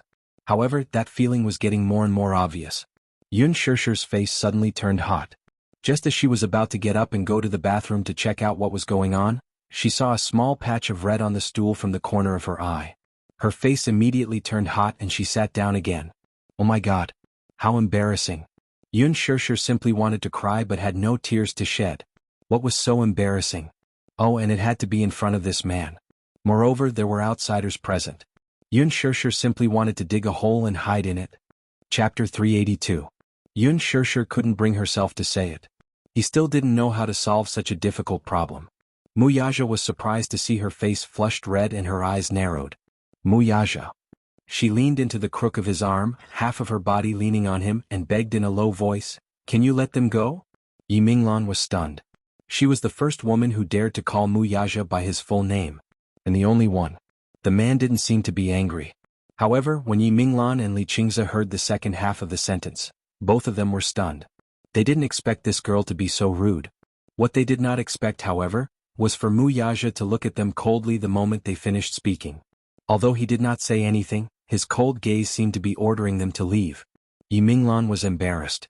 When had she ever been humiliated like this? Even so, she had to smooth things over for herself. She stood up and said to Muyaja, "Young Master Mu, I just remembered that I have something to do with Li Qingze now. I won't disturb you anymore." As she spoke, she glared at Yun Shishir. Seeing that Li Qingze was still in a daze, she pushed him and said, "Qingze, let's go."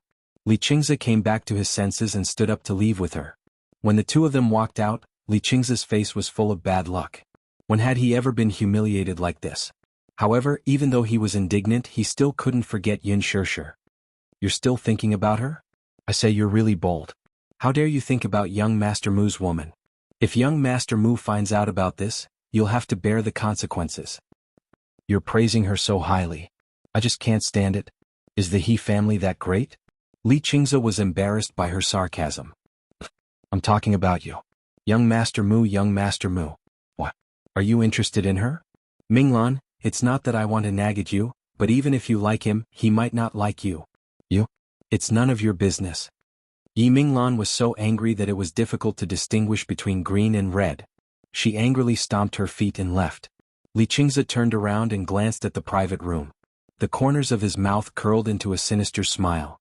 He had long harbored designs on Yun Shishir. Silence returned to the room. Yun Shishir clutched her stomach and leaned on the table. Her lower abdomen was in severe cramping pain. She was in so much pain that her eyebrows were tightly knitted together. Her face was unbelievably distorted, and her entire face was deathly pale. Cold sweat trickled down his back. He didn't even have the strength to speak. "I'm going to die. What a tragedy." Every time her period came, her stomach would always hurt. When it hurt, she would toss and turn in bed. Even using a hot water bottle to cover it didn't help. This time was no exception. What made her even more anxious was that she had returned so suddenly, especially in front of this man. What was worse was that she was wearing a dress. It was fine, but now she was even stained on the stool. How could she have the nerve to move her butt? It was simply too embarrassing. At the thought of this, Yun Shishir's face was so red that it was about to bleed. She couldn't even cry. Muyaja raised his eyebrows when he saw her pale face and cold sweat on her forehead. "Are you not feeling well?" When he asked this, Yun Shishir was embarrassed and scared. She stammered, "Muyaja, can you go out for a while?" Go out? What was this woman up to again? What's wrong? She forced a smile and said, "Io? No, I'm fine." Chapter 383. Muyaja stared at her coldly for a long time and lost his patience. He thought that she was feeling unwell but was too stubborn to tell him. Thus, he went forward without thinking and put his arm around her waist and knees, hugging her in his arms. However, she screamed. "Ah!" It was so sharp and ear-piercing that it almost broke his eardrums. "Shut up." Muyaja frowned unhappily. She was so frightened that she choked. "Shut up." After half a second of silence, suddenly, "Muyaja." Her voice was as soft as a sheep's. "What's wrong?" He looked down and saw that her face was strangely flushed. Muyaja suddenly sensed that something was wrong. He glanced at the stool and saw the glaring red blood on it. His heart skipped a beat and he looked at her. Blood. She was injured? What happened? Yun Shishir was so embarrassed that her face was turning redder. She was afraid that she would get the stain on him and was so anxious that she was about to cry. She almost cried out, "Muyaja, put me down." He ignored her and looked even more gloomy. He only asked, "Where are you hurt?" Yun Shishir rolled her eyes weakly. Her face was so hot that it was unreasonable. She replied in a soft voice, "No, I'm not hurt anywhere. You're not going to tell me?" The man's eyes were sharp and his tone was irresistible. "I'll take you to the hospital." *CK. Go to the hospital? She didn't think so. She hurriedly grabbed his collar and stammered, My period is here?" Her voice was so soft that Muyaja didn't hear her at all. Seeing that the man was still holding her and walking out of the door, Yun Shishir was so angry that she collapsed. She was so anxious that she wanted to scratch him. What should she do? She mustered her courage and raised her voice slightly. "Muyaja, my period is here today." The man suddenly stopped in his tracks. She said mischievously, "So we don't have to go to the hospital. Just help me buy some hygiene products." Seeing that he didn't respond for a long time, Yun Shishir hesitated and said softly, "I'll use Sophie's brand." A deathly silence followed. She saw that Muyaja's face had completely darkened. Was there anything more tragic than this? She originally thought that the atmosphere would continue like this, but she didn't expect the man to pick up the suit jacket on the back of the chair with one hand and cover her body with it. Her body was completely covered and he hugged her and walked out of the door. Yun Shishir was a little flustered. He didn't know where he was going to take her. He wouldn't take her to the hospital, would he? "Muyaja? Where are you going?" "Go to the hotel and change your clothes." His words were concise, but his cold words made her feel inexplicably at ease. Yun Shishir heaved a sigh of relief and calmed down. She felt a little embarrassed from all the attention she had received along the way. She lowered her head and snuggled into his chest. Hot, resolute and fit. Through the shirt, that beating heartbeat was so powerful. Thump. Thump. It was so clear and intimate that her breathing became chaotic. However, she felt warm in her heart. She still remembered that when she first had her period, she didn't know anything and had panicked. She had been in so much pain that she had tossed and turned in bed. Her father had bought sanitary pads for her and brought her hot tea. He had rubbed her abdomen through her clothes. She had never been so intimate with a man other than her father, not to mention that the man in front of her was Muyaja,